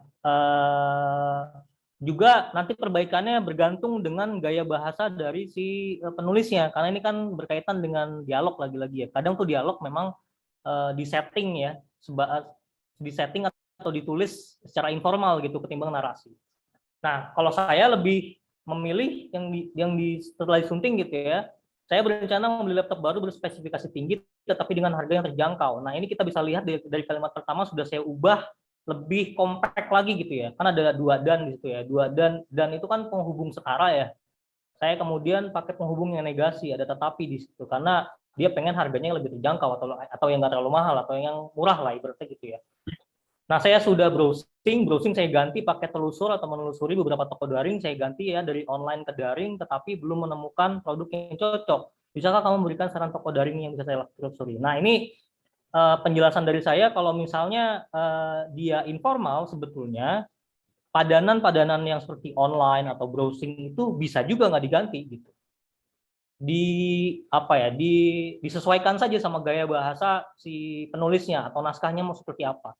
Kalau memang dia ternyata hanya 1-2 aja gitu ya, hanya 1-2 aja kalimat-kalimat asing yang ada di naskah, maka ya diganti gitu ya. Baiknya diganti ke padanan bahasa Indonesia karena kita sudah punya padanan bahasa Indonesianya gitu ya, dari browsing ke menelusuri, dari online ke daring gitu ya. Tapi kalau misalnya kalau dia memang banyak banget menggunakan istilah-istilah asing atau istilah-istilah yang gaul gitu ya, karena mungkin pembacanya itu buat teman-teman di umur 20-an, maka bisa juga tuh nggak perlu diganti, hanya saja nanti kita cetak miring gitu ya si padanan istilah-istilah asing itu begitu. Boleh menambahkan ya. Silakan ya Pak Nung. Yang dari Pak Jeffrey tadi ada yang menarik. Jadi ya, bisa balik ke slide yang tadi, salin dia ya, slide itu ya. Ya, saya salin dia ya. Oke, baik. Ini memang masalah dialog ini sangat menarik karena apalagi apakah nanti ini cocok dengan kondisinya, ini Ya. siapa dengan siapa. Ini misalnya saya cenderung untuk situasi saat ini kalau ada kamu biasanya pakai aku berencana kan ada kamu. Kalau saya sering saya gabungkan dengan Anda, sahabat dengan Anda. Ya itu semacam itu pilihan saja sih dan tidak salah, tidak benar, tapi kalau saya ya nanti di sini Anda. Bisakah ya saya berencana, bisakah Anda memberikan misalnya gitu. Aku berencana, bisakah kamu gitu. Seperti itu. Mungkin kalau lebih informal lagi, gue misalnya lu misalnya seperti itu. Ya ini tergantung ininya ya, konteksnya ya semacam itu. Dan ada catatan yang menarik mengenai Anda ini. Saya kebetulan menerjemahkan buku mengenai Mataram zaman dulu. Itu saya menggunakan kata Anda. Ternyata setelah saya cek, Anda itu baru muncul di tahun 50-an. Jadi untuk konteks zaman kerajaan Mataram itu Anda belum ada. Oh iya.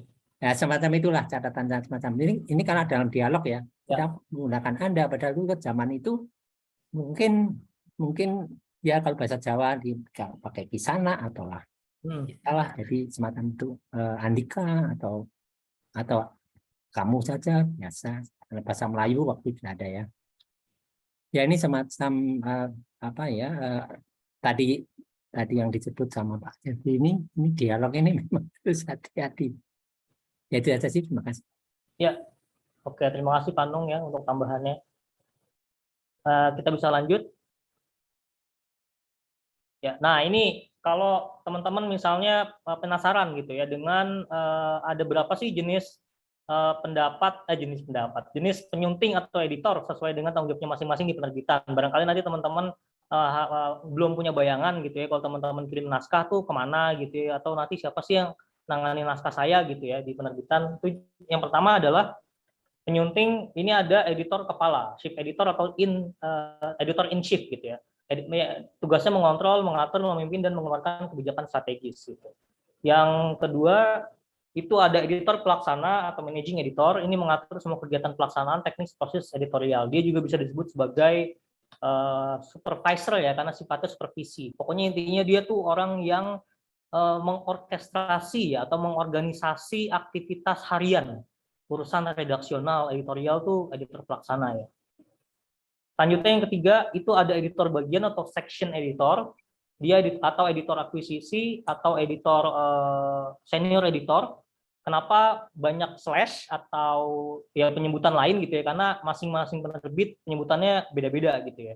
Tapi jobnya sama ya, tugasnya sama ya, itu mengatur rancangan pengadaan, pemerolehan dan pengembangan naskah. Nah, tahap pertama pemerolehan naskah ya atau pencarian naskah ini dilakukan oleh editor akuisisi atau senior editor ya. Biasanya mereka yang mencari naskah, yang mengkurasi naskah gitu, ada di posisi ini gitu. Yang keempat ada editor bahasa. Nah, mungkin teman-teman yang paling familiar sama jenis editor yang ini ya, karena dia sifatnya sebagai editor bahasa atau co-editor. Dia memeriksa dan memperbaiki naskah sesuai standar penerbit hingga layak diterbitkan. Nah, editor inilah yang kemudian nantinya melakukan penyuntingan terhadap naskah. Apabila naskah ini ditangani naskah terjemahan, maka penyunting akan bekerja sama dengan penerjemah gitu ya. Maka nanti dalam prosesnya penyuntingnya ini atau editornya ini kerjasamanya sama penerjemah. Gitu. Selanjutnya adalah asisten editor, ini yang kelima ya, asisten editor atau sekretaris redaksi. Nah, dia ini tugasnya sangat-sangat administratif biasanya. Dia yang ngurusin pengumpulan naskah gitu ya. Kalau misalnya naskah cetak ya, naskah cetak itu dikumpulin gitu ya. Ditaruh di repository gitu, ditaruh di rak-rak, ditaruh di lemari-lemari arsip, dikumpulin pokoknya. Terus dia juga yang ngurusin kontrak gitu, kontraknya juga dia kumpulin gitu ya, dia simpan yang rapi gitu. Terus kalau misalnya ada pekerja-pekerja lepas, dia yang menghitung biaya pekerja lepas itu untuk nanti diserahkan ke orang keuangan misalnya, karena nanti juga si pekerja-pekerja itu fee-nya berkaitan dengan harga buku misalnya ya. Terus juga dia mengurus surat penerbitan, perjanjian, dan sebagainya. Nah, yang ini juga ada rights editor. Namanya aja rights editor ya. Dia udah pasti ngurusin rights ya, ngurusin hak cipta. Dan ngurusin masalah penerbitan ya, atau kontrak. Di beberapa penerbit, rights editor ini sudah dikerjakan oleh editor akuisisi yang tadi. Gitu. Tapi ada juga penerbit yang memang memiliki rights editor tersendiri gitu ya. Dia ditugaskan khusus buat nyari naskah gitu ya. Nah, yang ke-8 ini ada pemeriksa aksara atau penguji baca atau proofreader. Dia bertanggung jawab untuk memeriksa dumi buku. Penguji baca inilah yang akan menjadi gerbang terakhir atau proses terakhir sebelum naskah diterbitkan, juga menjadi proses terakhir dalam proses editorial begitu. Nah, terlepas dari itu semua, di luar itu semua ada beberapa kasus juga. Terkadang buku-buku ini diperlukan seorang editor ahli ya, atau seorang reviewer. Ini biasanya dia berkaitan dengan buku-buku non-fiksi ya, buku-buku yang misalnya diperlukan pengetahuan soal sains ya, soal fisika misalnya atau soal psikologi, kita bisa memintakan pendapat ke editor ahli gitu, karena kepakarannya gitu, maka kita minta pendapatnya dia gitu ya, untuk ditugaskan sebagai reviewer gitu ya, sebagai peninjau atau penguji gitu. Nah, kita juga bisa minta dia untuk melakukan atau untuk menuliskan kata pengantar gitu ya. Karena kata pengantar itu nanti kita bisa taruh di blurb, bisa jadi testimoni gitu ya. Untuk konteks karya non-fiksi, karya fiksi juga bisa kayak gitu. Kita bisa minta penulis-penulis yang sudah punya nama lah ya, atau editor fiksi yang cukup punya nama, cukup terkenal gitu, teman-teman bisa juga tuh untuk minta testimoni dari mereka-mereka gitu ya, untuk nanti teman-teman bisa cantumkan di Berk teman-teman, karena itu berkaitan dengan marketing nanti gitu ya. Nah, di Lentera sendiri sistem kerjanya tuh gimana gitu. Kalau di Lentera itu pertama sama, yaitu pencarian naskah. Pencarian naskah ini kan ada 3 sumber ya, ada 3 saluran, 3 channel gitu ya, atau 3 cara. Yang pertama mencari sendiri naskahnya, ya, secara independen, biasanya yang diterapkan oleh penerbit-penerbit kecil, penerbit indie menerapkan ini, dia datang ke perpustakaan, datang ke tempat-tempat repositori gitu ya, untuk nyari naskah sendiri. Yang kedua itu berdasarkan rekomendasi dari kolega-kolega di penerbit, ya itu bisa kayak gitu. Nah yang ketiga open submission, jadi penerbit membuka pengiriman naskah untuk siapapun gitu ya, untuk publik gitu, untuk mengirimkan naskahnya ke penerbit ya. Setelah itu dilakukanlah proses kurasi. Proses kurasi ini terjadi atau dilakukan ketika proses pencarian naskahnya berupa open submission gitu, pembukaan naskah tadi.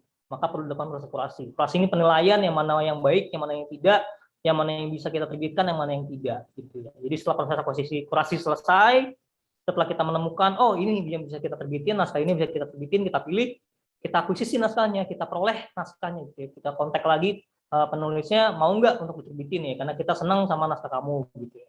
Nah setelah akuisisi naskah, ada administrasi kontrak, gitu ya, untuk menyelesaikan urusan legal. Urusan hukum, urusan persetujuan, hitam di atas putih ya, tanda tangan segala macam ya, urusan soal itu dengan penulis dan penerbit gitu ya. Sebelum karya nanti kemudian disunting, karena harus clear dulu tuh, selesai dulu urusan itu, baru naskah disunting. Setelah naskah disunting, itu tahap terakhirnya sebelum naskah terbit, ya tentu diuji baca atau di proofreading tadi, atau di proofreader tadi gitu ya. Ditinjau lagi, dibaca lagi, diulas lagi, duminya, dalam konteks penerbitan cetak, atau naskah sebelum dipublish secara digital ya, dalam konteks penerbitan digital. Setelah diuji baca baru naskah bisa dipublikasikan. Ya. Nah, demikian materi yang bisa saya sampaikan untuk hari ini. Ini dia ada sosial media dari Lentera, teman-teman bisa follow, bisa ikuti untuk mencari tahu informasi-informasi terbaru terkait Lentera sejauh ini gitu ya. Nanti teman-teman bisa follow di media sosial tersebut. Sekarang kita akan ada sesi tanya jawab dan akan dipandu oleh Mbak Sela. Jadi saya kembalikan ke Mbak Sela. Silakan Mbak Sela. Oke, terima kasih Mas Resutanto sudah menyampaikan materinya dengan baik. Demikian teman-teman untuk materi teknik editing pagi hari ini menjelang siang. Untuk selanjutnya kita akan masuk ke sesi Q&A. Jadi buat teman-teman yang punya pertanyaan langsung nih bisa raise hand, angkat jari, unjuk tangan, atau bisa tulis di kolom chat. Nanti akan kita jawab secara langsung oleh Mas Resutanto. Mungkin ada yang mau bertanya?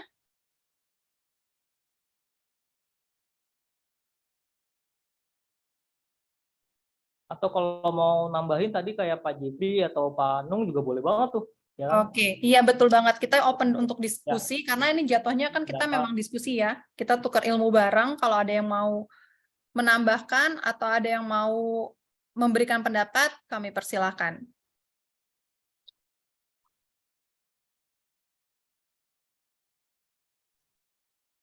Mau nanya Ada dikit dong. Oke, Pak Jeffrey. Silakan Pak Jeffrey. Nggak, ini mah penasaran aja.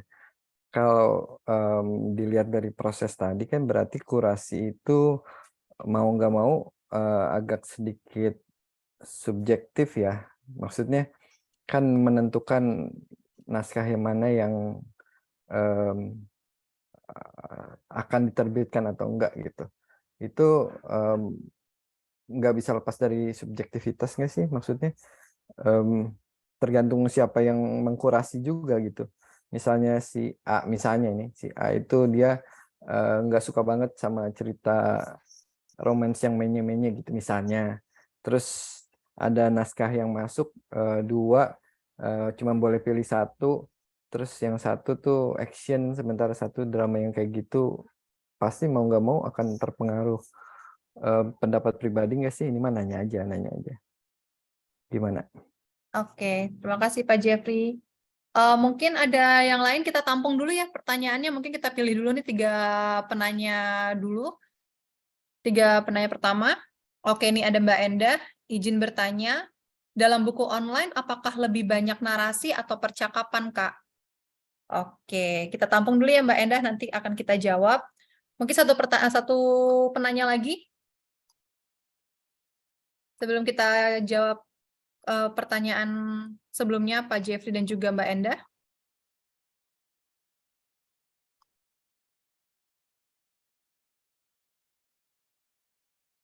Dijawab dulu aja kali ya sambil nunggu.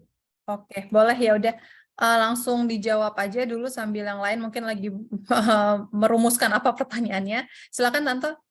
Ya, izin jawab Pak Jeffrey ya tadi bukan soal kurasi ya dan selera. Jadinya selera ya, subjektivitas. Kalau saya sih, menurut saya memang masing-masing soal kurasi ya, masing-masing penerbit itu punya standar ya. Gitu. Nah, standar itu bukan ke selera.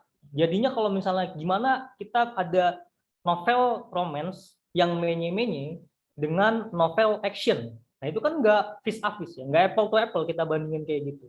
Yang kita lihat bukan itu.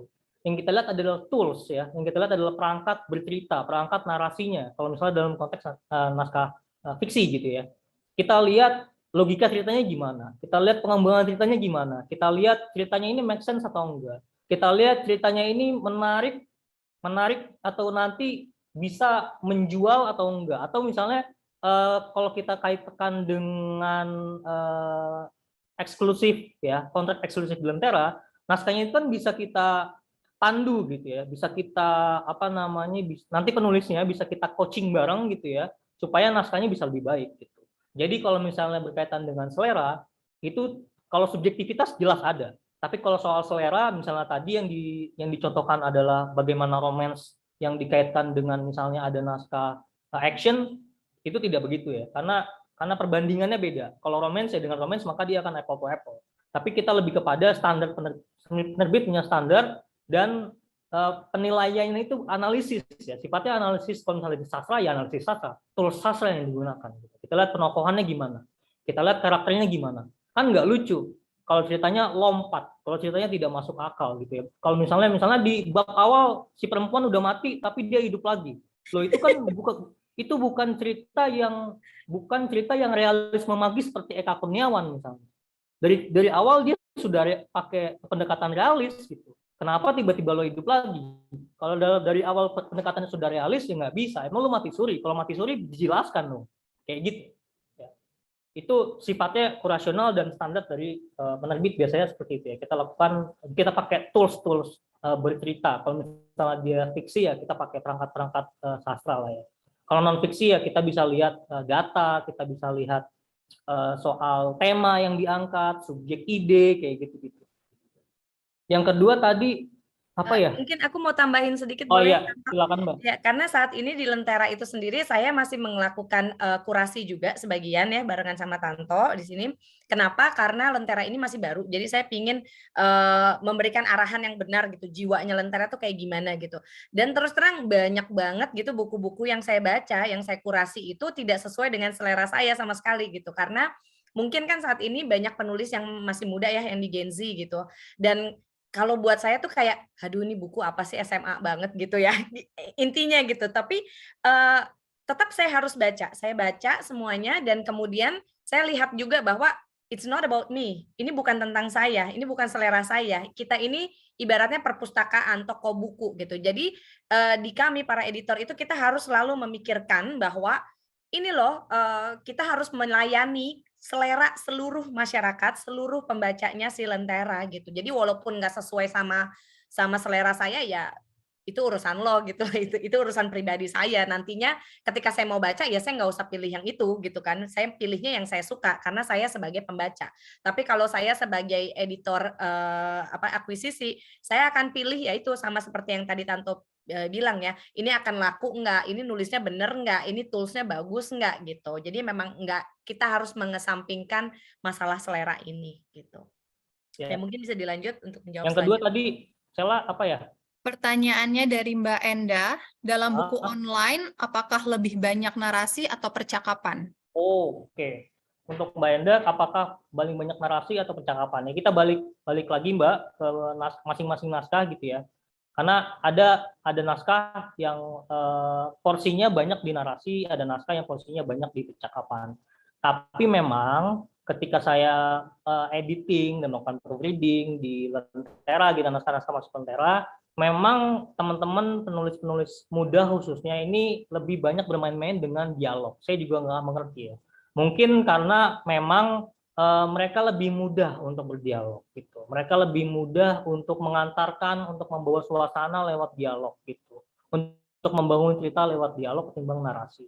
Padahal menurut saya kekuatan cerita itu bukan pada dialog, pada narasi itu sendiri. Nah, makanya itu yang perlu didorong ya, perlu dikembangkan oleh teman-teman sebagai penulis supaya jangan terpaku untuk mengeksplorasi di dialog ya. Eksplorasi di narasinya gitu baru di dialog. Kalau misalnya banyakkan mana sih narasi sama dialog, ya bisa banyak keduanya gitu. Karena nggak ada aturan khusus bahwa di penerbitan digital kamu harus ya perbanyak narasi, perbanyak dialognya sedikit aja, narasinya banyak, nggak kayak gitu. Karena dibalikin lagi ke penulisnya kayak gimana. Bahkan ada satu buku cetak penulisnya tuh namanya Dag Solstad ya. Saya pernah baca itu dia sama sekali nggak ada dialog ya. Itu full narasi dengan hanya satu titik. Ya. Itu penulisnya Dag Solstad, saya lupa orang mana gitu. Itu novel ya, itu novel panjang, prosa panjang, dia tanpa dialog. Ya. Nah kalau untuk digital gimana? Untuk digital balik lagi penulisnya mau kayak gimana. Tapi memang ketika saya banyak baca di Lentera, memang penulis-penulis muda khususnya paling banyak bermain-main dengan dialog. Mungkin saya bisa tambahin di sini ya, karena saya memang baca buku tuh dari tahun 80-an sampai sekarang gitu. Jadi saya lumayan tahulah perkembangan ininya ya, perkembangan trennya dan perkembangan bukan selera ya, gaya penulisan lah mungkin. Kalau menurut saya ini tuh kita kayaknya terpengaruh juga dengan budaya. Anak penulis baru di millennials dan Gen Z, mereka besar dengan TV, dengan video, dengan budaya video gitu ya. Jadi yang mereka tangkap itu adalah dialog. Karena kan kayak sinetron, apa segala macam yang mereka pikirkan itu adalah dialog-dialognya. Sedangkan yang era 80-an, TV itu masih agak-agak barang langka ya gitu, orang kaya aja yang punya. Dan itu kita masih terbiasa dengan budaya sandiwara radio gitu. Jadi kenapa kita ngelihatnya kayak, oh ini ada suara ini, kemudian ini suasananya gelap, apa segala macam. Jadi akhirnya narasinya yang main gitu. Dan di sini kalau kita bicara ngomongin buku, itu kan kita juga memang harus ngomongin tuh narasi ya, jangan dialog terus. Karena kalau dialog itu kita cuma tahu kalimatnya, tapi kita nggak tahu nih suasananya gimana ya saat mereka itu melakukan dialog itu gitu. Nggak ada sama sekali penggambaran suasananya dan akhirnya jadi kayak skrip skenario TV ya gitu loh di situ. Karena kalau di TV atau di video atau film itu kan ada spektrum lainnya ya, ada tambahan kamera gitu yang mereka akan menerjemahkan itu sendiri menjadi penggambaran suasana gitu. Kalau di buku itu kan nggak ada apa-apa lagi, cuman tulisan dan tulisan itu adalah kekuatannya. Jadi penulis yang baik itu mereka harus bisa membangun narasi untuk menggambarkan suasana. Jadi ada beberapa penulis muda itu mereka nulisnya cuman gini, pagi hari burung berkicau, panas sekali. Lah terus jadi maksud saya ini kan jadi kayak yang oke, tapi ini bukan film ya gitu. Jadi nggak ada nih gitu. Tapi kalau di bayangannya kan nggak ada. Tapi kalau kita nuliskan pada pagi hari yang cerah ini siapa lagi ngapain, banyak apa namanya orang-orang berlalu lalang, terus banyak para pedagang asongan juga menjual ini itu segala macam, riuh sekali segala rupa. Kan sedikit demi sedikit di kepala kita ada nih gambarannya. Oh ini pagi, oh ini, oh ini ada orang ini ada gini gitu loh. Jadi itu yang harusnya kita bisa ajarkan atau turunkan ke penulis-penulis muda gitu. Jangan terpaku pada dialog gitu. Jadi tidak ada hubungannya antara ini nih kita platformnya online atau platform yang cetak itu sebenarnya nggak ada hubungannya dengan itu sama sekali. Lebih ke siapa yang nulis. Karena biasanya di platform yang digital yang nulis itu penulis-penulis muda dan mereka terjebak dengan dialog semuanya. Tidak ada penggambaran suasananya itu. Oke, terima kasih Mbak Ana untuk tambahannya. Mungkin kita beralih dulu nih, ada yang raise hand. Ardianto R. Putra yang mau bertanya langsung. Untuk teman-teman yang di chat, sebentar ya, kita ngobrol dulu. Mas Ardianto mungkin bisa di-unmute. Ya, silakan Mas. Siap, terima kasih untuk waktunya. Mau bertanya, seperti yang kita ketahui, bahwasanya penyuntingan itu kerjasama antara editor dan penulis. Nah, pertanyaannya terkait penambahan penyuntingan yang ada pada contoh di slide, di situ kan tidak terdapat penjelasan suasana sekitar. Lalu oleh editor ditambahi suasana yang dirasa perlu. Ternyata penulis kurang suka dengan penambahan itu. Nah, pertanyaannya, bagaimana negosiasinya jika menemukan penulis yang sulit untuk diajak kerjasama? Soalnya itu kan kalau penulis balik lagi ke yang penanya pertama tadi, biasanya kan ada penulis yang benar-benar tidak mau seleranya diganggu atau subjektivitasnya terpengaruhi seperti itu. Lalu pertanyaan lagi Mas, di luar itu tadi, di luar editornya. Kan ada fiksi sama non fiksi. Biasanya itu di perdebatan anak-anak muda sekarang bahwa fiksi itu lo harus lebih banyak dialog daripada narasinya. Nah, mungkin ada penjelasan dari Mas Tanto. Harusnya itu proporsionalnya dialog berapa persen, narasi berapa persen, atau seperti apa begitu. Terima kasih. Terima kasih Mas Ardianto pertanyaannya. Berarti tadi ada 2 pertanyaan ya.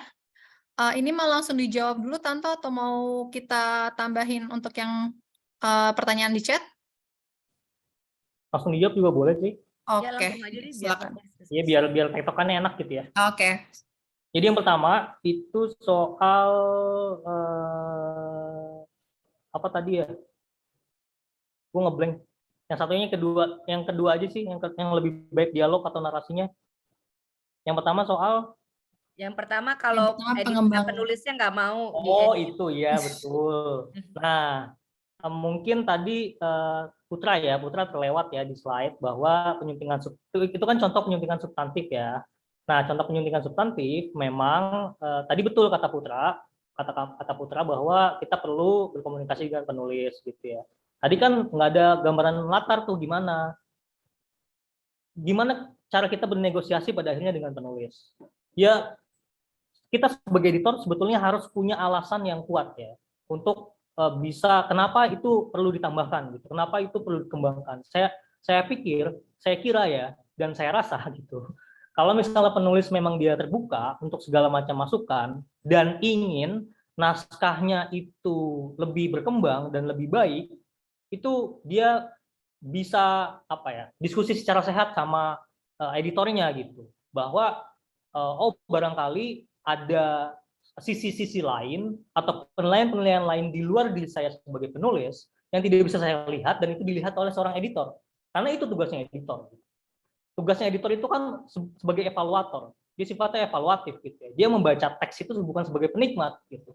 Saya misalnya pernah beberapa tahun jadi seorang editor, ketika ditanya mungkin buku apa yang saya tanganin, saya tahu bukunya, tapi saya lupa gitu, cepat lupa buku itu soal apa sih gitu. Saya lupa karena memang terjadi editor tuh ketika mengedit banyak yang diedit dan itu cepat sekali dan sifatnya bukan sebagai penikmat ketika dia membaca buku tapi sebagai evaluator gitu. Makanya yang dilihat adalah kekurangan-kekurangan, apa yang bisa dikembangkan, apa yang bisa dibuang, ditambahkan gitu-gitu. Nah, jadi bagaimana cara negosiasi dengan penulis tadi? Ya kita harus punya argumen yang kuat, yang jelas gitu ya, bahwa dengan penggambaran latar seperti tadi, karya Bapak atau Ibu, karya Mbak atau Mas bisa lebih baik. Bahkan kami nanti akan berkomunikasi juga dengan tim marketing, dan menurut tim marketing ketika kami menyodorkan naskah itu draftnya gitu ya, mereka pun setuju itu akan bisa dijual atau bisa dibaca secara lebih luas dan secara lebih banyak kayak gitu. Nah, itu kita permasalahan soal alasan logisnya aja sih ya. Kita sebagai editor gitu untuk menyusun bagaimana kita bisa nanti menyampaikan alasan-alasan itu ke penulis. Yang kedua, tadi soal perdebatan fiksi dengan non fiksi, lebih baik dialognya atau narasinya yang paling banyak. Kalau fiksi itu harusnya lebih banyak dialog. Sama tadi berkaitan sama pertanyaan sebelumnya gitu ya. Jadi nggak ada aturan sebetulnya. Jadi dialog harus berapa persen, narasi atas berapa persen, nggak ada. Bahkan tadi buku yang saya bilang itu yang udah sama Dark Soltat itu full narasi 100% gitu. Nggak ada, jadi nggak ada. Hanya saja alangkah lebih baik memang narasi ini yang perlu dikedepankan dalam fiksi gitu. Karena kekuatan di fiksi itu ada di narasi.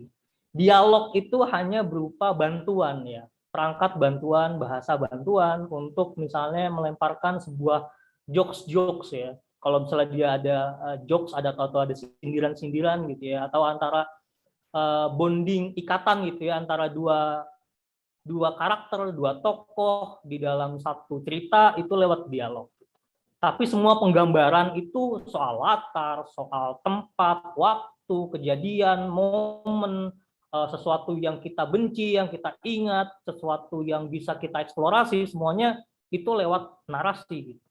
Dan lewat aspek-aspek naratif itu tadi, lewat cerita ya, lewat alur, lewat penokohan, lewat gaya bahasa gitu ya. Bahkan itu penting gaya bahasa dan sebagainya yang sifatnya naratif, dia bukan dialog gitu. Itu kenapa jadi sebetulnya tidak ada standar, tapi memang lebih baik yang dikedepankan naratif. Jadi gitu. Jadi ya mungkin naratifnya bisa lebih banyak sedikit ketimbang dialognya gitu ya. Jangan sampai misalnya satu cerpen atau satu novel isinya full dialog juga tuh. Kita kalau full dialog kita kehilangan setting ya. Itu kalau kita full dialog kita jadi ngebaca naskah drama ya. Bahkan naskah drama pun dijelaskan konteks atau tempat misalnya. Dia berbicara dengan marah ya, atau dia sedang marah misalnya. Itu di dalam kurung, di bawahnya baru dialog kayak gitu-gitu. Atau dia sedang menangis kayak gitu-gitu. Nah, itu kita membaca skrip ya. Membaca naskah skrip, naskah dialog tuh kayak gitu.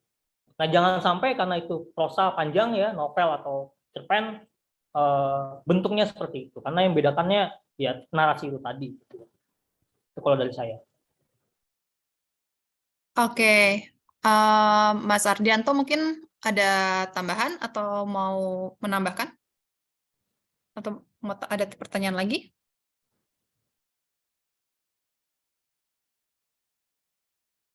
Sudah clear, Mas Ardianto? Ya, Oke. sudah clear. Sangat menjawab sekali. Oke. Oke, thank you, Mas. Kita langsung lanjut ke pertanyaan yang ada di kolom chat. Ini ada dari Zulfeni. Kak, kalau untuk suasana kantor, bagusnya percakapannya dengan panggilan seperti apa ya? Kak, semisal mau ngedit percakapan dengan latar kantor. Terima kasih. Latar kantor. Ya, latar kantor bisa banyak. Bisa kita pakai yang paling umum, Mas atau Mbak atau Kak. Itu udah paling umum sih. Ya. Kalau pakai abang atau tante atau nyonya ya itu bisa berpengaruh dengan konteks. Lagi-lagi kita lihat konteksnya kayak gimana. Tapi karena dalam konteks yang umum ya, apalagi ini di kantor, ya kantornya kita lihat kalau misalnya kantor dia di lingkungan urban. Oke, Jakarta nih gitu. Ya kalau di Jakarta Mas sama Mbak dia udah umum gitu ya. Atau kalau kita pakai yang unisex itu kita pakai Kak udah cukup. Lalu untuk pertanyaan selanjutnya, jadi sebenarnya ketika naskah kita masuk proses kurasi, itu naskah kita sedang dibaca oleh editor secara sebagian atau secara keseluruhan? Secara keseluruhan tapi tidak mendetail. Gitu. Karena kita tinjau ya. Karena kan banyak naskah yang masuk, jadi kita review, kita tinjau. Jadi melalui pembacaan scanning dan skimming aja kita bisa tahu lah ya, kita bisa tahu setidaknya gitu ya. Karena ada beberapa tools yang seorang editor perlu kuasai, perlu lihat, perlu jeli melihat itu, bahkan hanya mendasar-dasarnya saja. Jadi ketika bare minimum gitu ya, dasarnya si narasi, si prosa atau si karya itu ada gitu ya, maka itu bisa saja lolos. Tapi misalnya kita ada 4 poin minimum saja, tapi ada 1 atau 2 aja yang nggak lolos, maka kita bisa tidak loloskan karya itu.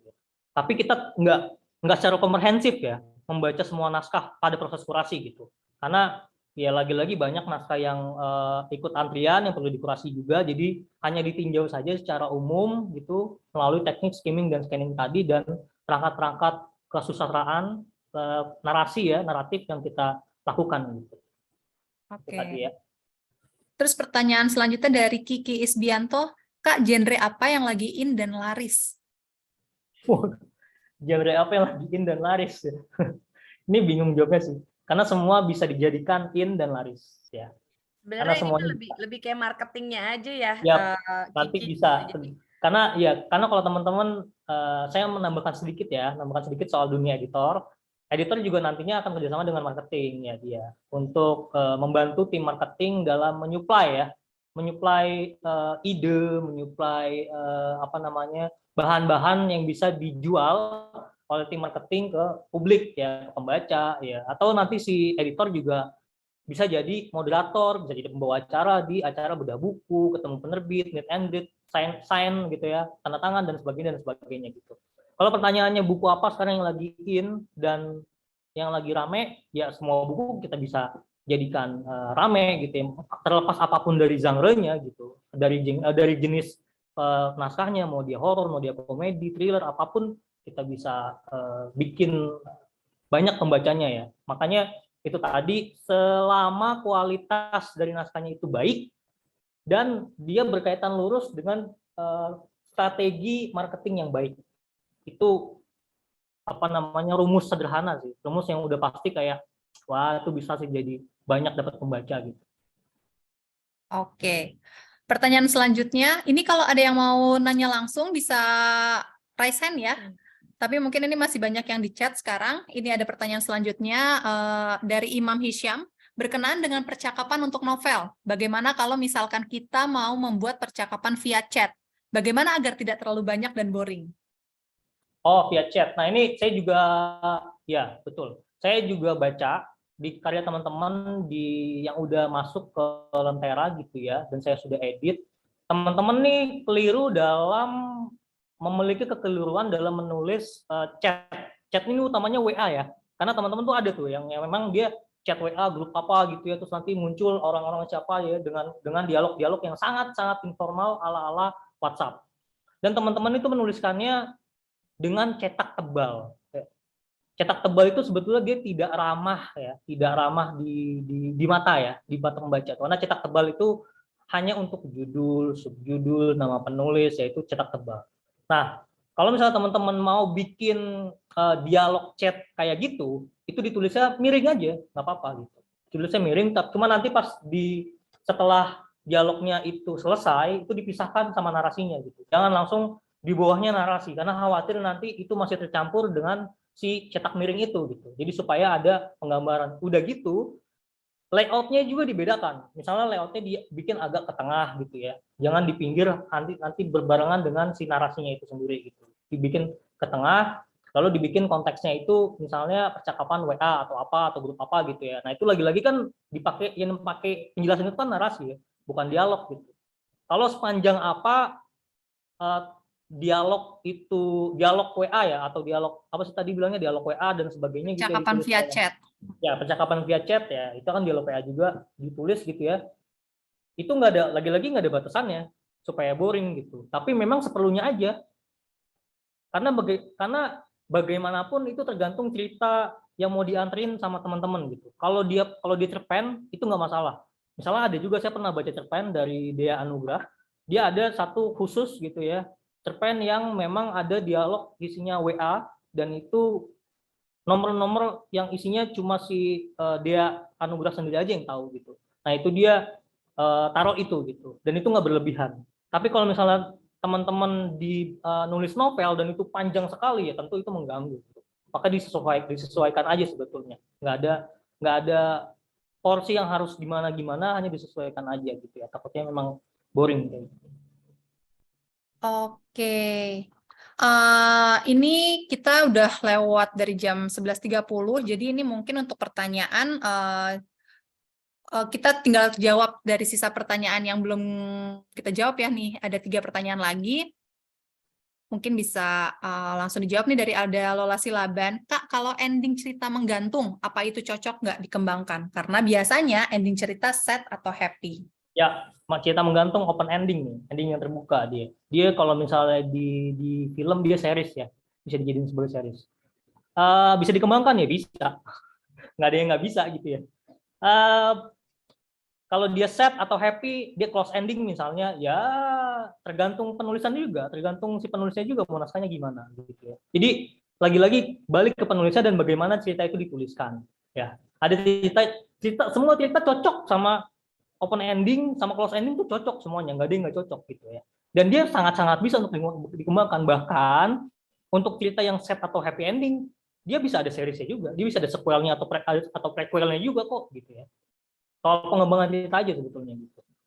Mungkin saya mau nambahin, kalau saya pribadi saya lebih suka cerita yang gantung gitu, yang Yang open nggak ada ending. endingnya, iya. Jadi kayak misalkan abis itu mikir sendiri, ya endingnya kita karang sendiri di Ya, kepala gitu. Jadi kayak oke. lebih ada engagement-nya sih gitu dengan pembacanya gitu. Oke. Ada lagi, Sheila? Lanjut ke pertanyaan berikutnya, ini dari L. Melihat contoh yang disampaikan tadi, sejauh mana sih Kak batasan penyunting bisa merombak naskah? Kalau perombakannya sampai 70 atau 80%, baik dari segi bahasa, logika, tapi tidak mengubah ide naskah, atau bahkan lebih, apakah itu masih normal? Karakter, logika, tadi apa? Di chat ya? Iya. Di kolom chat, jadi tadi kan contoh disampaikan batasan penyunting bisa merombak naskah. Kalau perombakannya sampai 70 atau 80%, baik dari segi bahasa, logika, tapi tidak mengubah ide naskah atau bahkan lebih, apakah itu masih normal? Oke. Sebetulnya kalau misalnya dia teknis, dia pasti nggak sampai 70-80%. Kalau dia sampai 70 sampai 80%, dia sudah pasti merombak ide. Gitu. Dan kalau misalnya 70 sampai 80%, itu sudah bukan disebut sebagai editor lagi, tapi sebagai Penulis, co-author. co-writer. Iya. Itu biasanya kita kalau udah sampai 70-80 kita balikin lagi aja ke penulisnya. Ini tolong ditulis ulang lagi ya, gitu. Kita kasih masukan aja gini gitu. Setuju. Memang Jadi nggak lulus kurasi juga dari awal gitu. Ya. Jadi tapi kita selalu ketika dari Lentera ketika kita nggak lulusin kurasi itu selalu kita kasih alasannya dan selalu kita kasih ide pengembangan. Itu dari kami ya gitu. Karena kami pingin semua teman-teman kita, teman-teman sore-sore itu juga berkembang gitu. Jadi kalau memang mereka ingin berkembang ya mereka akan rewriting terus mereka akan masukin lagi gitu. Ya, karena yang kita sediakan hanyalah jasa editing ya, bukan jasa rewriting.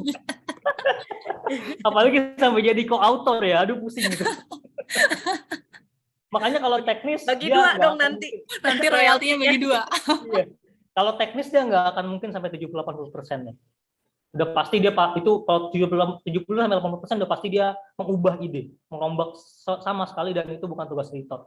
Gitu sih. Oke. Sudah clear ya, berarti L udah respon juga di chat. Dan untuk pertanyaan terakhir nih, ada dari Imam, ada tambahan lagi dari Imam Hisham. Oh iya, satu lagi, dalam membuat narasi, bagaimana cara membuat balance antara show don't tell dengan don't show too much? Seberapa banyak sih menunjukkan latar itu terlalu menunjukkan? Terima kasih. Berapa banyak sih menunjukkan latar itu terlalu menunjukkan? Tergantung sih ya. Tergantung cara penggunaan atau cara porsi penggunaan itu tadi ya. Show don't tell ya. Show don't tell atau tadi apa? Don't show too much. Oh, don't show too much ya. Show don't tell atau don't show too much ya. Ya itu bergantung kepada gaya penulisan teman-teman ya, misalnya. Dan ini lagi-lagi memang dia sifatnya latihan gitu ya. Kalau nulis kan nggak bisa cukup sekali gitu. Dia perlu latihan dan terus-menerus latihan. Dan karena menulis adalah itu dia produk gitu ya, maka kita perlu asupan dulu. Apa yang perlu kita asup, yang perlu kita makan, ya bacaan gitu. Nah, kita perlu membaca sebelum menulis bahkan gitu ya. Kita nggak bisa menulis sebelum membaca gitu. Nah, caranya gimana untuk tahu proporsi supaya kita nggak kebanyakan misalnya bercerita terlalu banyak gitu. Atau kita mau yang tipis-tipis aja secara semiotika, secara simbolik ya, secara tanda. Kita cuma mau menunjukin itu, kita nggak mau menunjukin secara eksplisit tapi implisit aja. Itu gimana caranya? Ya belajar. Emang harus perlu banyak latihan ya, dan membaca ya, dan membaca. Karena cuma itu aja sih ya, cuma itu aja yang bisa nolong teman-teman sebagai penulis untuk menuliskan karya-karya. Dan saya berharap juga sebagai editor ini personally aja ya, bacaan teman-teman juga sebisa mungkin alangkah lebih baik berkembang ya, meningkat gitu. Kalau misalnya baca sekarang lagi seneng baca yang drama romance atau apa segala macem gitu ya, dari yang digital segala macem yang teman-teman suka, tambahkan sedikit formulanya ke yang lebih serius sedikit gitu ya, yang lebih sastra lah gitu ya. Kalau misalnya teman-teman main ke toko-toko, misalnya dia ada buku yang tulisannya sastra, ya teman-teman bacalah kira-kira. Banyak sekali penulis kita yang hebat-hebat, yang keren-keren, dan saya pikir karya-karya mereka itu bisa diakses siapa aja dan bahasanya mudah kok gitu ya. Teman-teman hanya perlu latihan aja dan tiru gitu. Karena caranya cuma itu, tiru aja. Kalau teman-teman suka sama satu karya, tiru aja, tiru dulu gitu ya. Dengan meniru itu teman-teman bisa dan nanti akan terbiasa. Baru setelah meniru teman-teman akan dapat feel-nya atau taste atau personality-nya teman-teman sendiri gitu ya. Teman-teman punya gayanya teman sendiri gitu ya. Tapi intinya itu tadi, teman-teman perlu membaca sebelum menulis ya. Itu aja Stella. Oke, Tanto terima kasih untuk jawabannya. Teman-teman terima kasih yang sudah bertanya. Mungkin untuk sesi Q&A kali ini kita sudahi karena memang sudah melewati dari batas waktu yang kami berikan, yang kami tentukan. Untuk selanjutnya mungkin saya akan membacakan sedikit nih summary dari webinar hari ini. Jadi memang untuk pembahasan hari ini tadi sudah dijelaskan juga mengenai tujuan dari penyuntingan adalah agar naskah bisa menjadi lebih bersih dari kesalahan teknis sehingga naskah semakin menarik dan lebih mudah dimengerti oleh pembaca. Lalu yang kedua, penyuntingan penting dipahami oleh penulis agar naskah bisa lebih menarik dan juga ide atau gagasan dapat tersampaikan dengan baik dan jelas, serta untuk mengurangi kesalahan mendasar pada naskah. Lalu untuk summary yang terakhir, teknis penyuntingan yang perlu dipahami oleh para penulis, itu kita ada 3, tadi sudah dijelaskan, yaitu teknis penyuntingan mekanis atau keabsahan yang berfokus pada bentuk tulisan. Lalu yang kedua, penyuntingan substantif yang berfokus pada konten tulisan. Dan juga yang terakhir adalah uji coba atau proofreading yang berfokus pada hal-hal teknis yang mungkin masih terlewat pada tahapan sebelumnya. Oke, tadi itu summary-nya, dan untuk selanjutnya mungkin saya minta sedikit waktunya untuk kita open kamera dulu yuk, kita mau foto bersama. Bisa teman-teman open mungkin kameranya, ayo jangan malu-malu, kalau di saya di sini ada 2 slide, jadi nanti kita akan ambil 2 kali nih. Malu Kak, belum pakai kerudung Kak, malu. Nggak apa-apa kok, kalau memang belum mandi pun juga nggak kecium. Yuk, yang lainnya sebentar aja kita bikin cepat. Mungkin ada Nur, Islamia, Mahirza, Imam Hisham, Grace, Najma, terus juga ada Liza, Nastiti, Nabila, Kiki, Dia, Zulfeni mungkin. Yuk kalau bisa open kamera. Oke, kita mulai ya. Mungkin saya akan butuh waktu sedikit. Senyum dulu untuk yang pertama. 1, 2. Oke, sebentar. 1 lagi. Untuk slide yang kedua, kita senyum lagi. 1, 2. Oke, terima kasih. Sesi foto bersama sudah, berarti sekarang sesi bagi-bagi merchandise. Siapa Tadi nih sesuai yang dengan kecelakaan wajah babak belur, aduh kasihan banget. ya, Semoga Pak. cepat Aduh, sembuh ya Nur. oh ya, Nur Islamia. semoga cepat sembuh Nur Islamia. Oh, kasihan. It's okay, nggak apa-apa, nggak open kamera, semoga cepat sembuh. Oke, kita lanjut langsung ke pembagian merchandise eksklusif. Seperti yang tadi saya sudah sebutkan bahwa akan dipilih nih 2 orang beruntung yang akan kita pilih. Yang pertama, sesuai dengan sore yang aktif mengikuti webinar ini, bisa dipilih langsung oleh Mas Resitanto, mungkin bisa dibantu. Kak, boleh kasih lihat nggak Kak hadiahnya apaan sih Kak? Oh iya, hadiahnya itu sebentar ya. Ya mungkin Tanto bisa sekalian pilih siapa kira-kira yang Iya, penanya terbaik. tadi menarik pertanyaan terakhir tuh ya, yang show don't tell itu ya. Siapa itu ya? Mungkin bisa raise hand, bisa dibantu. Oh ini M. Imam Hisham ya. M. Imam Hisham. Ya. Oke, sebentar untuk ininya. Oke, ini dia. Ini mungkin saya akan tampilkan sedikit aja. Jadi untuk merchandise yang mau kita berikan itu kita ada tumbler elektrik yang bisa mengukur suhu. Dan itu keren banget gitu kan, udah kita siapkan. Dan juga satu lagi kita punya tote bag yang nggak sembarang tote bag pada umumnya, bahannya lebih tebal dan lebih kece dan lebih oke untuk dibawa sambil jalan ataupun sambil ke kantor, ke sekolah, ke kampus gitu. Nah, lalu untuk selanjutnya tadi berarti sudah dipilih ya satu ya? Ya, nih tadi Mas Imam Hisham ya. Itu tadi. Mas Imam Hisham. Oke, nanti mungkin Mas Imam Hisham akan kita email untuk tanya detail alamat pengiriman untuk merchandise, nanti akan kita kirim. Lalu untuk selanjutnya, nah ini kita yang based on luck. Ini ada Ayo based on deg-degan deh, luck. deg-degan. Sebentar, untuk based on luck ini sebenarnya namanya sudah kita masukkan. Jadi mungkin ada beberapa ya. Kalau nanti yang terpilih ternyata beberapa yang nggak hadir, itu nanti akan kita ulang lagi. Oke, sekarang langsung kita spin. Siapa ya?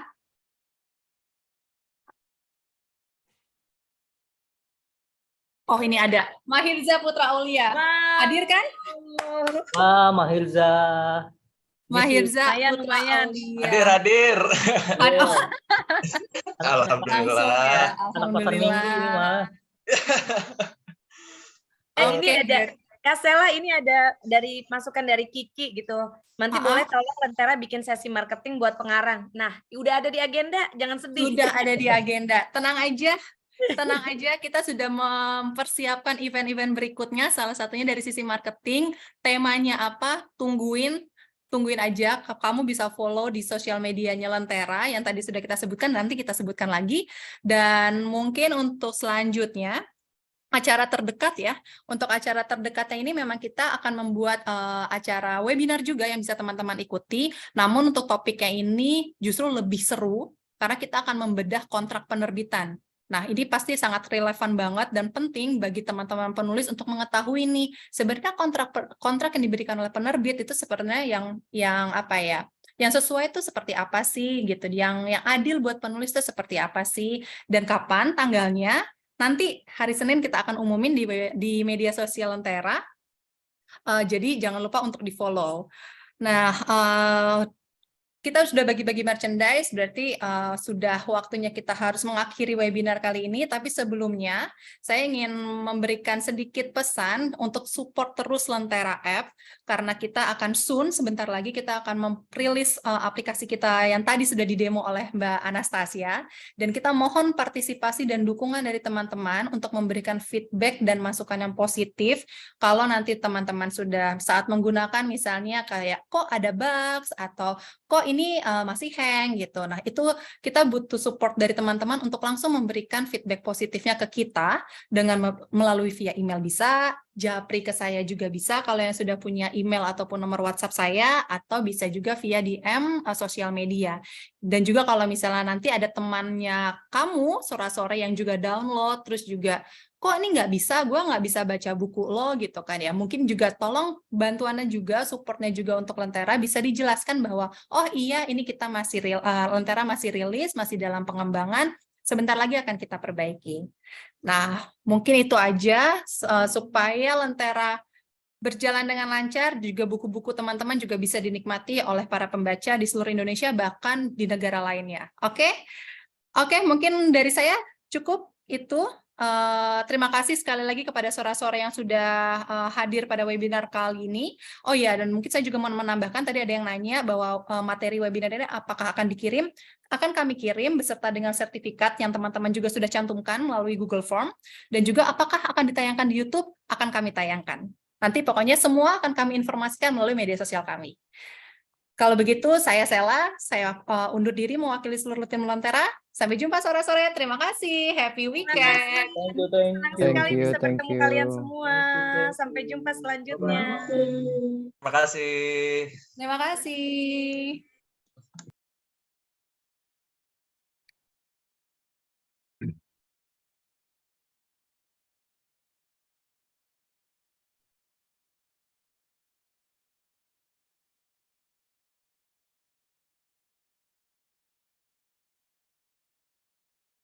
Ah,